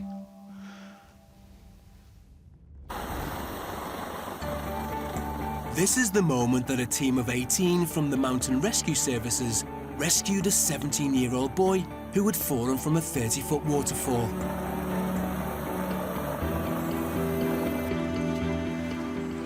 Two months later, Harry and his parents have gone to the Mountain Rescue Centre. Hello, Harry, nice to meet you. Hello. To meet up for the first time with the team who saved him. Great to meet you, Ian. Yeah. So how are you, Harry? Yeah, good, thanks. Good. Thanks to use. Yeah. Yep. Cast is off. Yes. In my splint. Yeah, so what looked like could have been a long road to recovery, actually, you've been very lucky. It was my hip I was most worried about, and that went basically straight away. So. Yeah. Well, it wasn't until the next day when my friends were sort of feeding me all the social media, all the reports from the Mountain Rescue, and just the listing of all the people that had been there giving up their time for him. There was 2 different mountain rescue teams involved, the Coast Guards, there was ambulance paramedics there, and they all did a fantastic job, particularly the volunteers from the Mountain Rescue, so we wanted to do some fundraising for them. So we're really grateful for everything you've done for Harry, and we've been doing some fundraising for you guys. There's a cheque for each mountain rescue team. Great, thank you. Thank you very much. So much. That is amazing. That's really generous. Really fantastic. You know, it doesn't cover a fraction of all the time that they've given, but it's just a way of saying thank you. And we don't actually get to hear what's happened after an incident. So to actually find out that you're well, we're going to make a full recovery, and you've raised some funds as well. It's really... Massive thank you to all of them, really. Mountain rescue, paramedics in the helicopter, people in the helicopter, doctors, nurses, everything. Without them, it would have been a really different outcome, so I just need to be thankful for them, really, and just grateful for how lucky I've been. But no reunion would be complete without the medic who treated him. What have they been doing with your wrist then, Harry? 4 weeks till I can get back into rugby, so should be a all bit right. longer than that, I think, probably. So these are all some of the guys and girls who were there on the day as well. Yeah. How you doing? He's an incredibly lucky young man to have survived with the injuries that he did. Working on the air ambulance, I get to see a number of people who have falls, and it could have been much, much worse. Back to the waterfall in a few days. Yeah, just give us advance notice. For Harry, these volunteers' heroic actions saved him from further injury, and his recovery has given him time to reflect on his actions. I have learned that maybe I should stop being such an idiot with some of the things I do. Maybe I should be less of a risk taker.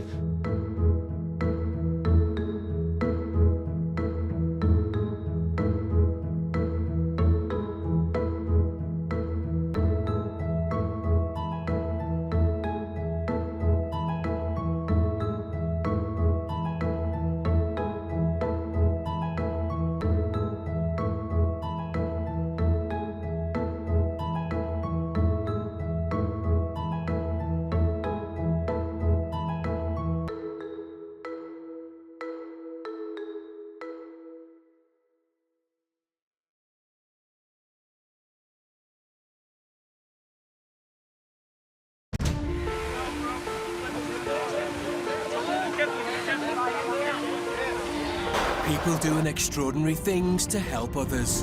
If he didn't do what he did, we would have died. Heroic acts that have sometimes meant the difference between life and death. And he was just crying, don't let me die, save me, save me. Amazing acts of courage. It was just a natural reaction. This guy needs help. Captured on dash cams, CCTV, and mobile phones.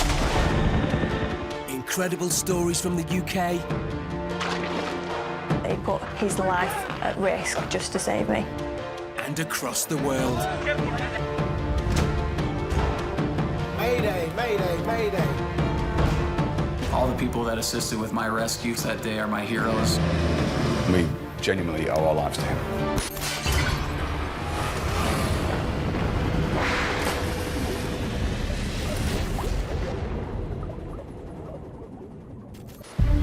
Today on Saved on Camera. Two friends on holiday in Kenya face disaster as their fishing boat sinks. I knew that the clock was ticking, and as soon as it got dark, we were done. It was terrifying.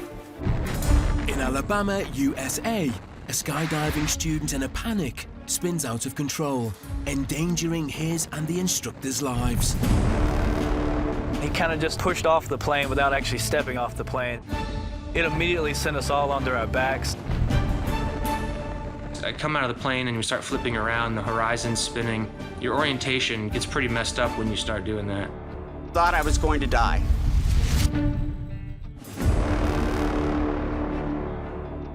In the UK's Lake District, a climber makes a wrong move, causing him to take a fall.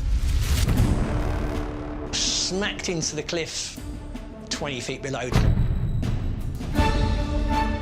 Having injured his foot, the only way to rescue him is by helicopter.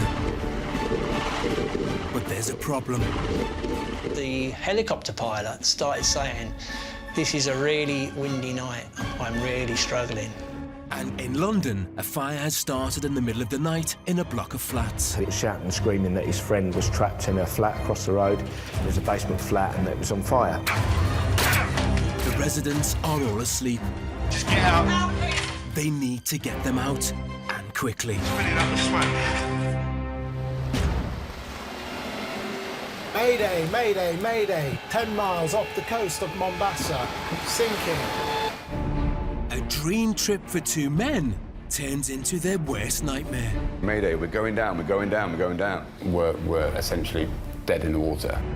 Miles from shore in the Indian Ocean, with no means of communication and darkness falling, they must try to hang on until help arrives. I've never felt so helpless in my life. What happens if nobody comes? We're going to die.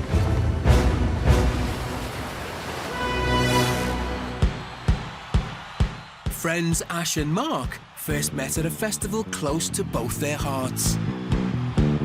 Glastonbury Festival, I've been going since 1997 and never missed a year. That's where I met Mark around 12 years ago. Bit of a random encounter, actually. We'd just been watching Snoop Dogg on the Pyramid stage, I think. We just hit it off straight away. Yeah, it's just like an instant connection, friendship. It was good. 11, 12 years later, we're still going together now. It spawned a great friendship. But keen for new adventures, they decided to swap the muddy fields of Glastonbury for the sandy shores of Kenya. Mark's been going to Kenya for the last few years with his daughter. So he suggested, instead of Glastonbury, let's go to Kenya. I'm like, awesome.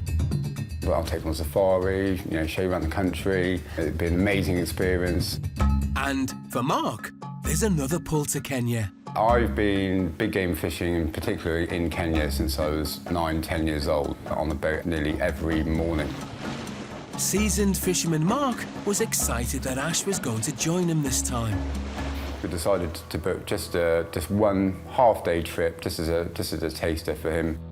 Virtually no interest at all in fishing. It's not really my bag. However, the prospect of a day out on the ocean and on a cool boat and all that, I thought, well, yeah, that sounds pretty cool, and give it a go. And the day started off promisingly. So when I first saw the fishing boat, I was expecting some little tin pot wooden fishing boat, but no, it was a big twin-engined yacht-type sports boat. So we set off quite early in the morning, myself, Ash, and a crew of 5. And within half an hour, we catch these tuna. And I was buzzing that Ash would caught something. So I thought, yeah, this is good, this. But then it just all got a bit quiet. Which is the normal in big game fishing, where you can spend hours and hours with no activity. So the skipper decided to steam a little bit further down the coast to find another spot where he thought there might be some more fish activity. We're going further and further out to sea. We ended up probably about 9, 10 miles offshore. Ash was having a little kip. I was chatting to the crew. So I kind of woke up from my doze, a little bit groggy. Then all of a sudden, all hell breaks loose. The reel starts whirring, and the crew just jump into life, and it's marlin, marlin, marlin, marlin. It was all systems go, as they'd caught one of the fastest fish in the world. We'd hooked this black marlin, which is kind of like the holy grail of game fishing. Mark's got into the fighting chair and he's battling with this fish. Everybody was excited. He's clearly in his element. The fish then takes 100, 200 metres of line, dancing on the surface, jumping. And I'm sat on the upper deck watching all this and thinking, oh, come on, mate, get it done. The captain of the boat puts both engines on full power. The boat was having to get reversed and repositioned and basically trying to track or follow the fish. And in doing all this manoeuvring, quite a lot of water was washing over onto the lower deck. The boat's designed to take on an element of water on the deck, but it was quite obvious there was more water on the boat than there should have been. The increasing amount of water on board was starting to ring alarm bells, but the crew seemed to have it under control. But for how long? They went and opened up the hatch to look down into the engine room. And when they came up, there was a clear look of concern on their faces. The water was rising faster than they could bail it out, and panic was starting to set in. At the back of the boat's going under. The owner of the boat comes upstairs. He's got panic or fear or something in his eyes. And even first-time fisherman Ash could tell the situation was looking precarious. Ash said to me at that time, he's like, are we going to be okay, mate? And I wasn't completely sure that we didn't have quite a serious problem. The crew were still making desperate but futile attempts to avoid the boat sinking. The captain decided to put both engines on full power. I think the idea was either gun it until we get to shore, or at least get as close as we can. But the boat's taken on that much water, the engine's under strain. 2 or 3 minutes into that, one of the engine failed. Oh, no. The engine alarm's going off, so you've got beep, beep, beep, beep, beep. Not long after that, the second engine goes. We're essentially dead in the water. That's when the Mayday call went out. Mayday, mayday, mayday. Mayday, mayday, we're going down, we're going down, we're going down. That's the last thing you want to be hearing when you're on a boat. As the boat began sinking, the panic on board escalated. The alarm's going off, the boat's starting to tilt. We're sinking, we're going down. When their SOS call was received, there was a glimmer of hope. Somebody from the shore picked up the Mayday call, saying, where are you? But that hope was to be cruelly dashed. There wasn't any GPS on the boat, so we couldn't give any coordinates. The situation's bad at this point. And time was running out as the boat started to sink from under them. At this stage, the boat is going on its side, so we're all clambering over the side of the boat. People are slipping off the boat and we're holding them back on. Mayday, mayday, mayday.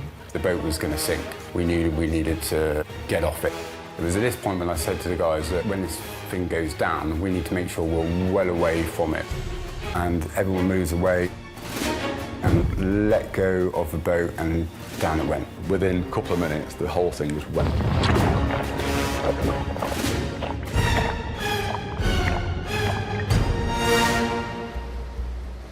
Later, miles from shore and with no help in sight, fear takes hold of the men.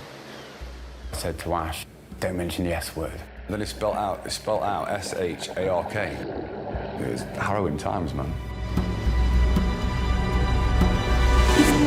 In America, a man learning to skydive goes horribly wrong. I thought I'd lost both instructors, and the rules of skydiving is lose one, continue with the skydive, lose two, pull. His actions done in panic make everything worse. When he pulled out the pilot chute to deploy the parachute, it went around Jason's neck.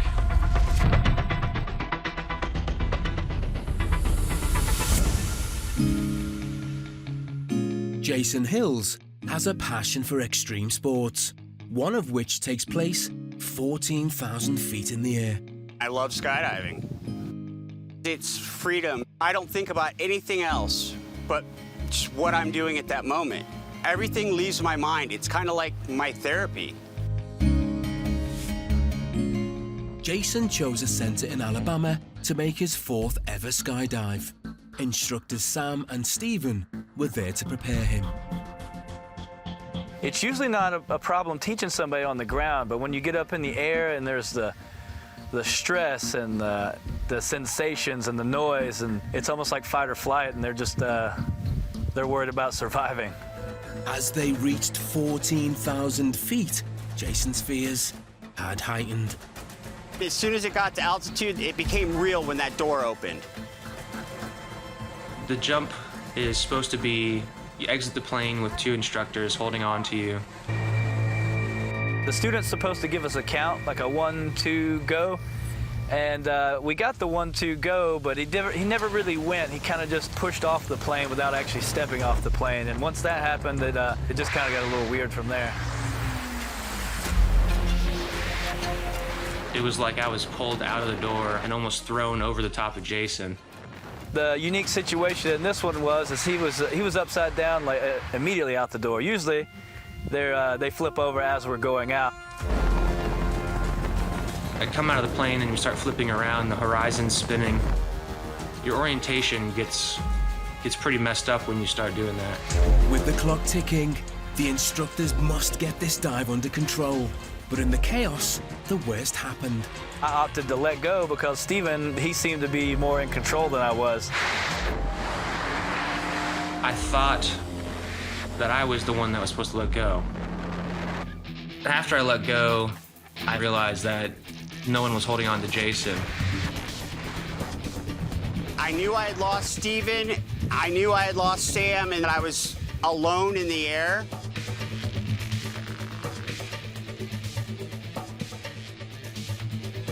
He was starting to rotate, and generally when a student starts to rotate, it only gets faster and a little more violent. I thought I'd lost both instructors, and the rules of skydiving is lose one, continue with the skydive, lose two, pull. Due to Jason's orientation, when he pulled out the pilot chute to deploy the parachute, it just went through the middle of them and then around Jason's neck. When it was wrapped around my neck, I thought I was going to die. His instructors had only seconds to react before the main parachute would open and likely strangle Jason. When the pilot shoots out, the parachute's right behind it. I was just trying to make sure to get the lines out from around his neck before the parachute came out.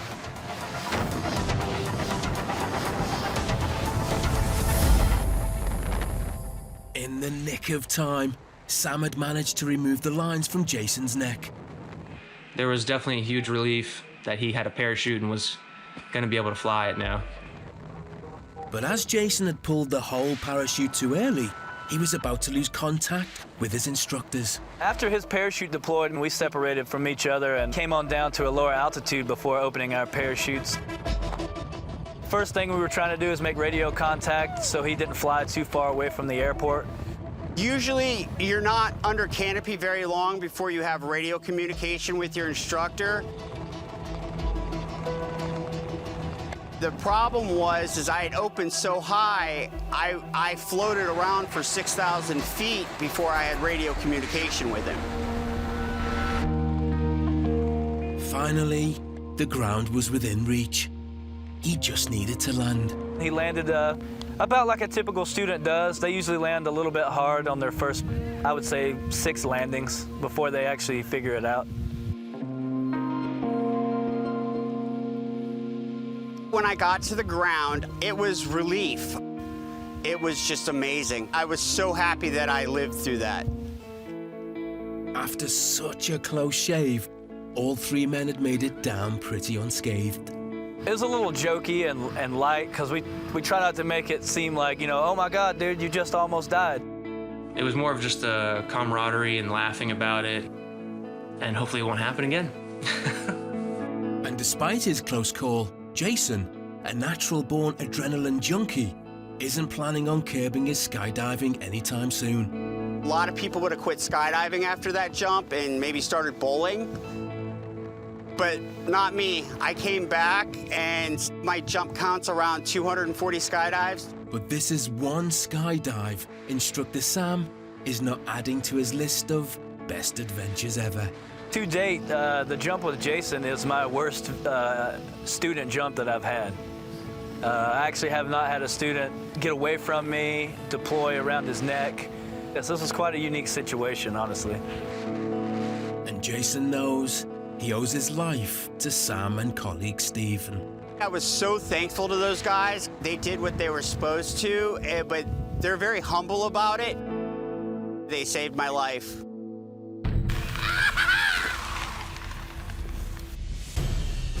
Earlier, we saw 2 friends stranded in the Indian Ocean. Mayday, mayday. After the boat they'd chartered for their fishing boat sank.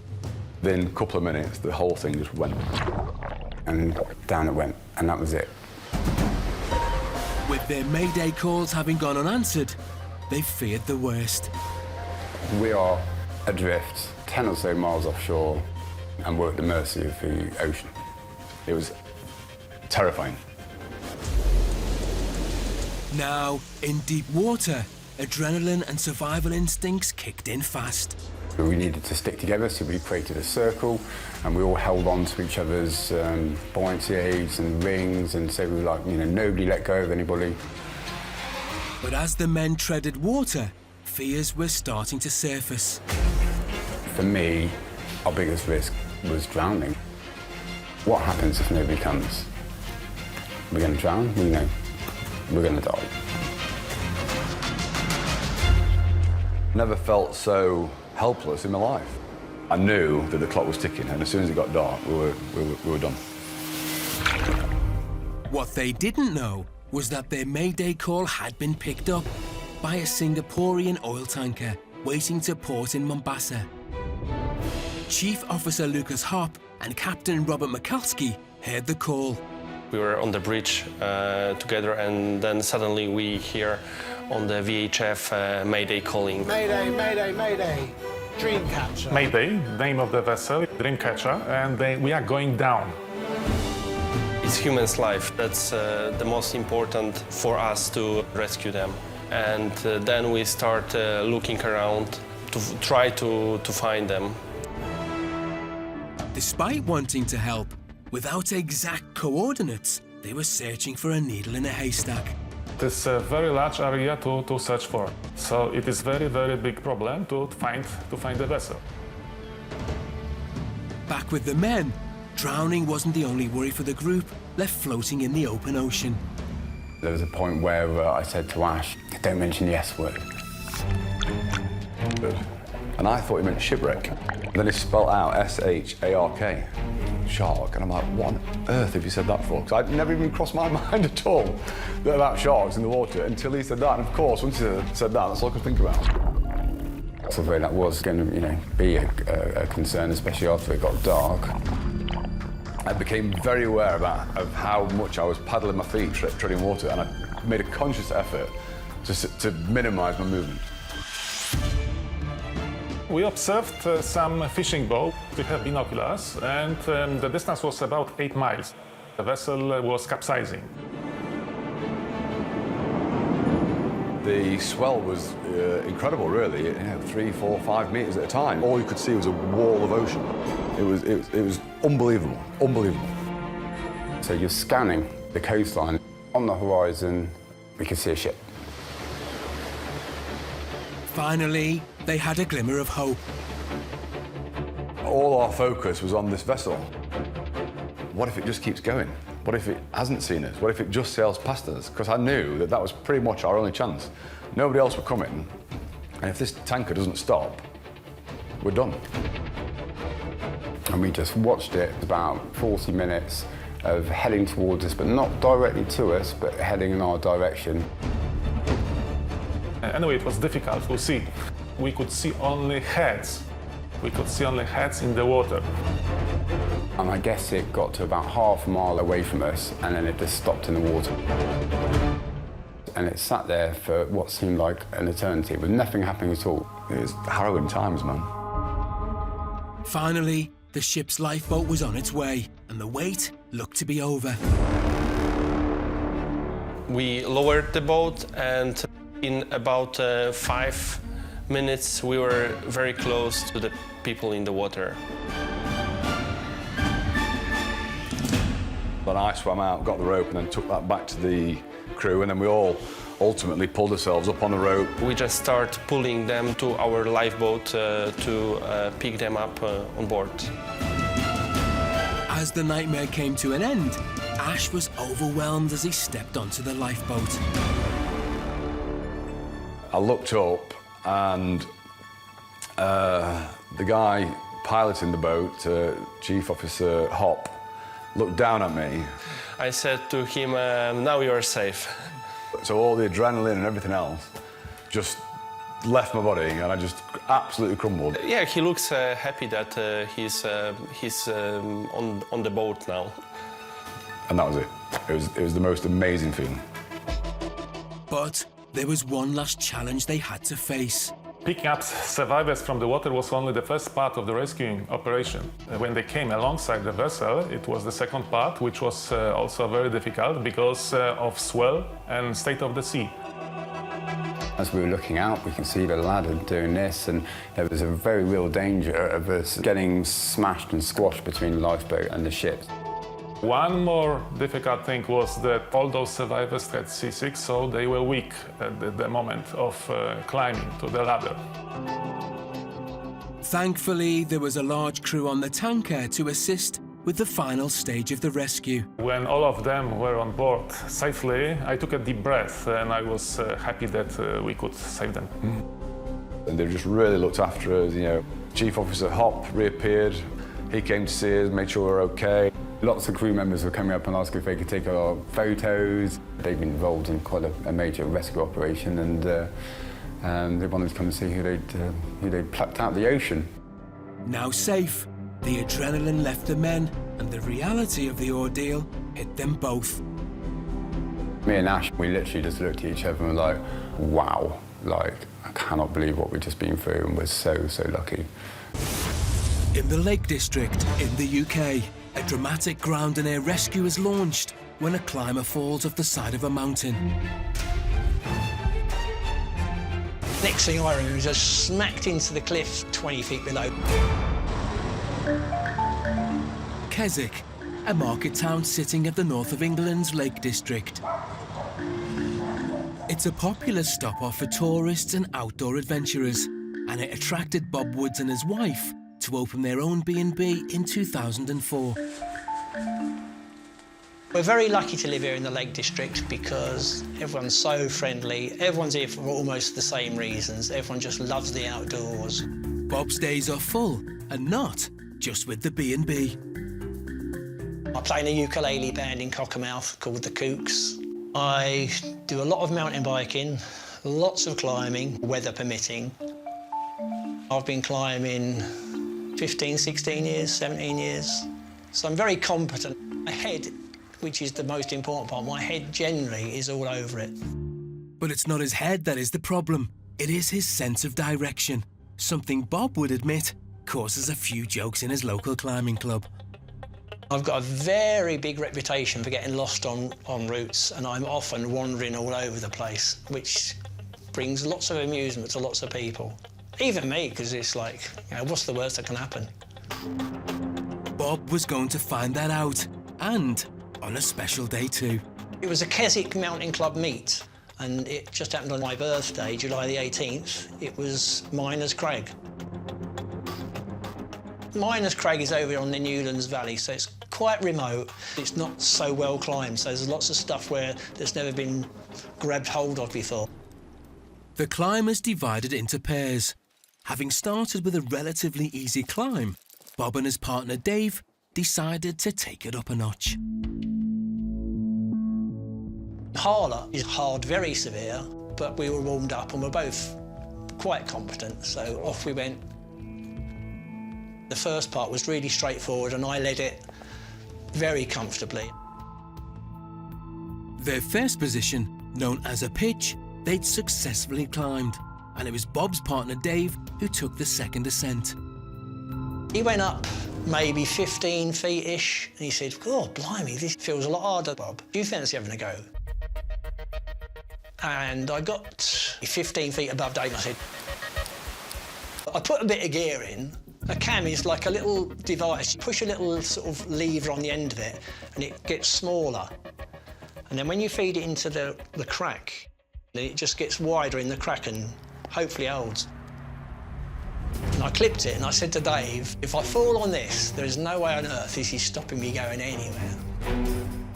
I moved up past it and I just reached up my left hand to quite a small crimp, put my fingers on it, and it just all collapsed underneath my fingers, and then I fell backwards.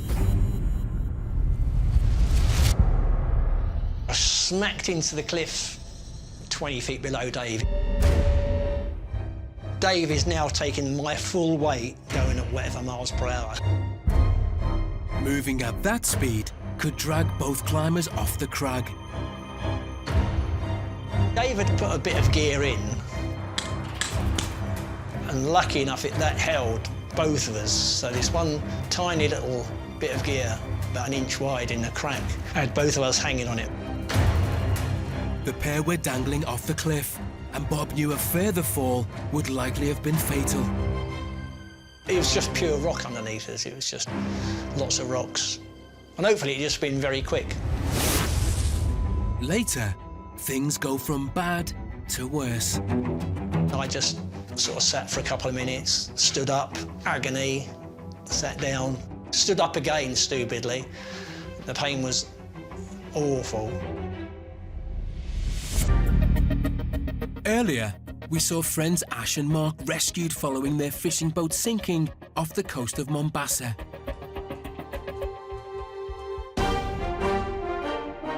Six months later, and back on dry land, Mark and Ash are meeting up for the first time with the men who saved them.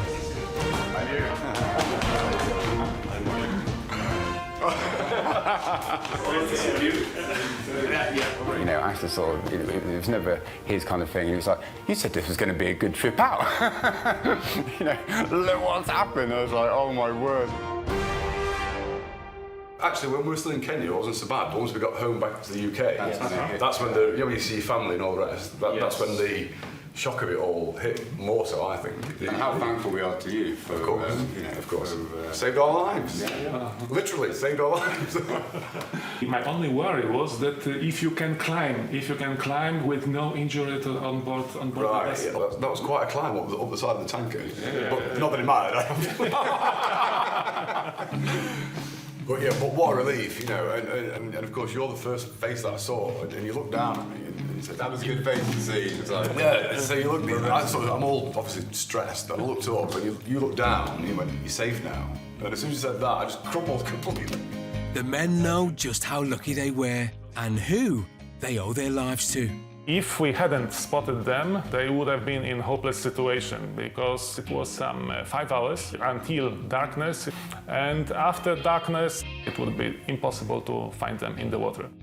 All of us on the boat owe our lives to the crew of the oil tanker. I genuinely believe, had they not found us, we wouldn't be here today. As for next year's adventures, the friends have some important decisions to make. Yeah, so we haven't thought about next year yet. Go back for the 50th anniversary of Glastonbury and go back to what we know and do every year. Maybe I will go back to Glastonbury, maybe, I don't know. But certainly no more boats. In the UK, a police officer searching a house is interrupted by a neighbour. He was shouting and screaming that his friend was trapped in a flat across the road. It was a basement flat and that it was on fire. He rushes into the smoke-filled building to alert the residents. It was pretty bad. You couldn't see the exit at all. But can this police officer get everybody out in time? We need to keep on at them. Look, we need to get out now, get out now. Just get out. It's just filling up with smoke.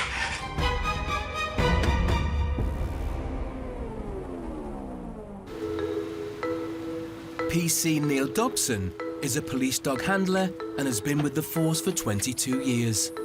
It's all I wanted to do since I joined the police. I'd had dogs all my life. I wanted to work dogs, and I think it's the best job in the world.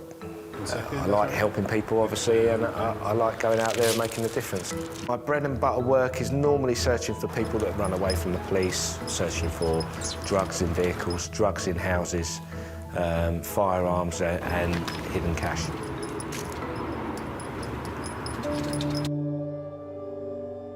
But on this night in Croydon, PC Dobson becomes involved in an emergency that's not his usual type of call-out.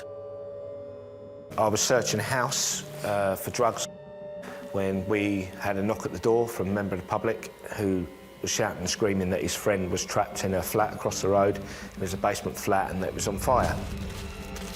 As soon as you're told there's a fire, the lives are in danger, so everything you're doing right there and then gets dropped. We came out of the address looked across the road and saw smoke bellowing out of the windows of the flat and can hear the guy inside screaming. I've run to the back of my car to put my dog away. 3 of my colleagues have run across the road and they've managed to drag the guy out through a kitchen window. It was then that a member of the public pointed out that this basement flat was connected to flats above, which were 3 stories high. And being 1 o'clock in the morning, everyone's asleep.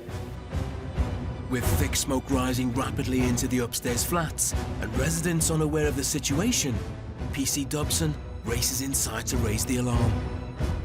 You don't think, you just do. It's just kind of an instinct thing. There's people in trouble, and I know that if it was one of my family members, I'd know I'd want someone to go in and help them. So at that point, you just start shouting, fire, fire, get out. Fire's growing, yeah? Just get out. And you can't really rely on them. There may be vulnerable people that can't hear, can't see, disabilities. So every single flat had to be visibly cleared. PC Dobson has to think fast to avoid potential disaster.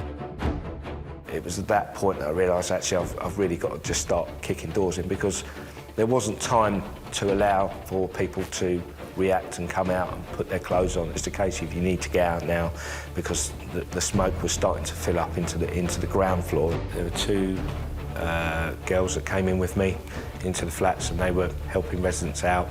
There was a mum and a baby that needed some help getting out of the flat. They were helping them. My job pretty much was the brute force of getting all the doors open.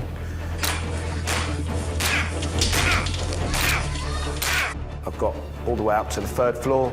It was ticking in my mind that I didn't have long inside. I was concerned about the smoke coming up, because it was already on the ground floor when I went in. You're wondering, what's it going to be like when I come back down? The smoke had now hit the 1st floor.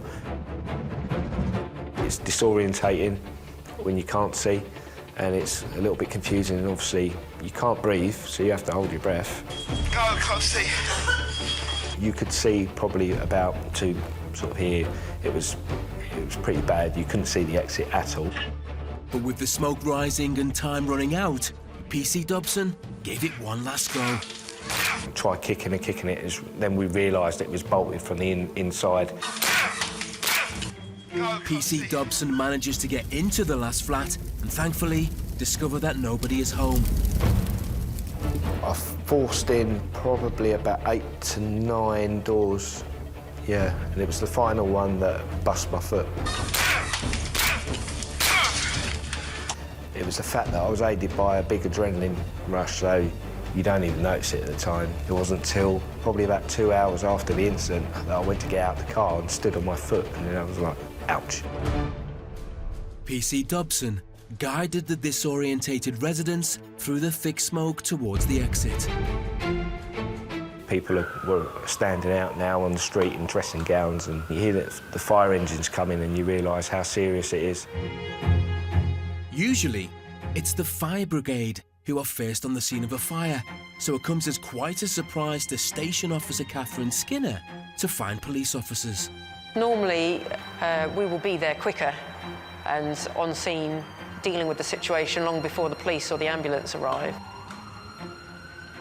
Although they said they had got everybody out, we needed to do a secondary sweep just to make sure, especially seeing as it would have been quite difficult to them in the smoke, and we needed people in breathing apparatus just to ensure that that was the case. Smoke was quite thick and black, and that certainly raises my blood pressure a little bit, because what I'm sending my firefighters into could be a dangerous situation. A basement's a particularly dangerous place for a fire. Quite often there's very limited ventilation, difficult to gain access. You have to go through a heat barrier descending into a basement. There is a potential for a greater loss of life. After a thorough search of the building, firefighters confirm that no residents are left inside the smoke-filled building. I was concerned when we first arrived that it would spread to neighbouring flats or the flats above, but because the crew was so quick in their attack on the fire, we did contain it to the original flat. With all residents accounted for and thinking nothing of his heroic actions, it was business as usual for PC Dobson. Basically, I came out and obviously the carnage outside of people in shock. They were treated by ambulance crews and fire brigade, and I then left the scene. So I literally went straight back into shift mode and cracked on with the rest of my shift. It's great that the police were there so early to get people out, because the smoke would have been getting worse and worse. So the earlier the occupants were out, the better. And it certainly made our lives easier knowing that we didn't have 4 floors worth of occupants to evacuate ourselves. I spoke to my sergeant afterwards and told him that I'd injured my foot. He said he'd look at my body cam footage to see how the injury took place so he could do the injury report, and then obviously he saw the whole incident take place. PC Dobson's own safety was the last thing on his mind. All I wanted was peace of mind that everybody did get out, because the smoke was that bad that I think you probably would not have survived much longer in there. Will I do it again? Yeah, 100%. Yeah, I wouldn't even think about it. To me, it's just doing my job. Boy, good lad. Good lad. Back in the UK, 2 climbers are dangling off a cliff, held on by just a tiny bit of gear. If it fails, they face certain injury or even death. It was just pure rock underneath us. It was just lots of rocks. And hopefully it's just been very quick. 10, 15 minutes later, a couple of the guys had finished the climb, they'd seen us, so they made their way across and they fixed themselves into the rock. Then they fixed themselves to Dave and they got Dave back up onto the ledge. And they had me tied off. They just said, Bob, we're gonna have to lower you down. So they lowered me down gently to where the first place I stopped, where I could sort of like get myself really comfortable. Here, Bob realised his injuries. I just sort of sat for a couple of minutes, stood up, agony, sat down, stood up again stupidly. The pain was awful. They were going to need to be rescued, and the call came through to the Keswick Mountain Rescue Team and John Hunston. Somebody who's fallen from a crack and potentially have much more serious injuries. They might have some internal bleeding, which is always difficult to contend with on the hill. As John reached the scene, he was surprised to see a familiar face. I thought, I recognised him, and Bob said to me, hello, John. So, oh, hello, Bob, what are you doing here? It's very strange to rescue somebody that you find you know. But any catch-up between the friends would have to wait, as the question of rescuing Bob was much more pressing. The first thing they did, they assessed where I'd fallen from, what I fell on, and what parts were hurting. When he just touched my heel, it was like, he said, we're not sure it says, but it could be a broken heel. His injury would stop Bob being able to climb down, even with the mountain rescue team as his guide. The particular area that he was in was extremely broken and bouldery and unpleasant. So getting air support in that sort of situation helps enormously. We're about 3.5 hours in now. And then there's like the great big, and this great big red and white helicopters appeared, sort of like 400 or 500 feet above. Right away, there was a problem. The helicopter pilot started saying, this is a really windy night up here. I'm gonna have to try and line up into the wind. And he tried it about 4 or 5 times, and he said, this is, you know, I'm really struggling. Eventually, maybe 30 minutes later, he felt confident enough to lower his winchman down. But the elements were getting worse for the pilot. He said, it's so windy now. He said, we can't start winching you in because the wind is, you're going to start spinning. We're just going to, like, go up a little and just fly off at speed to keep the stretcher in a straight position.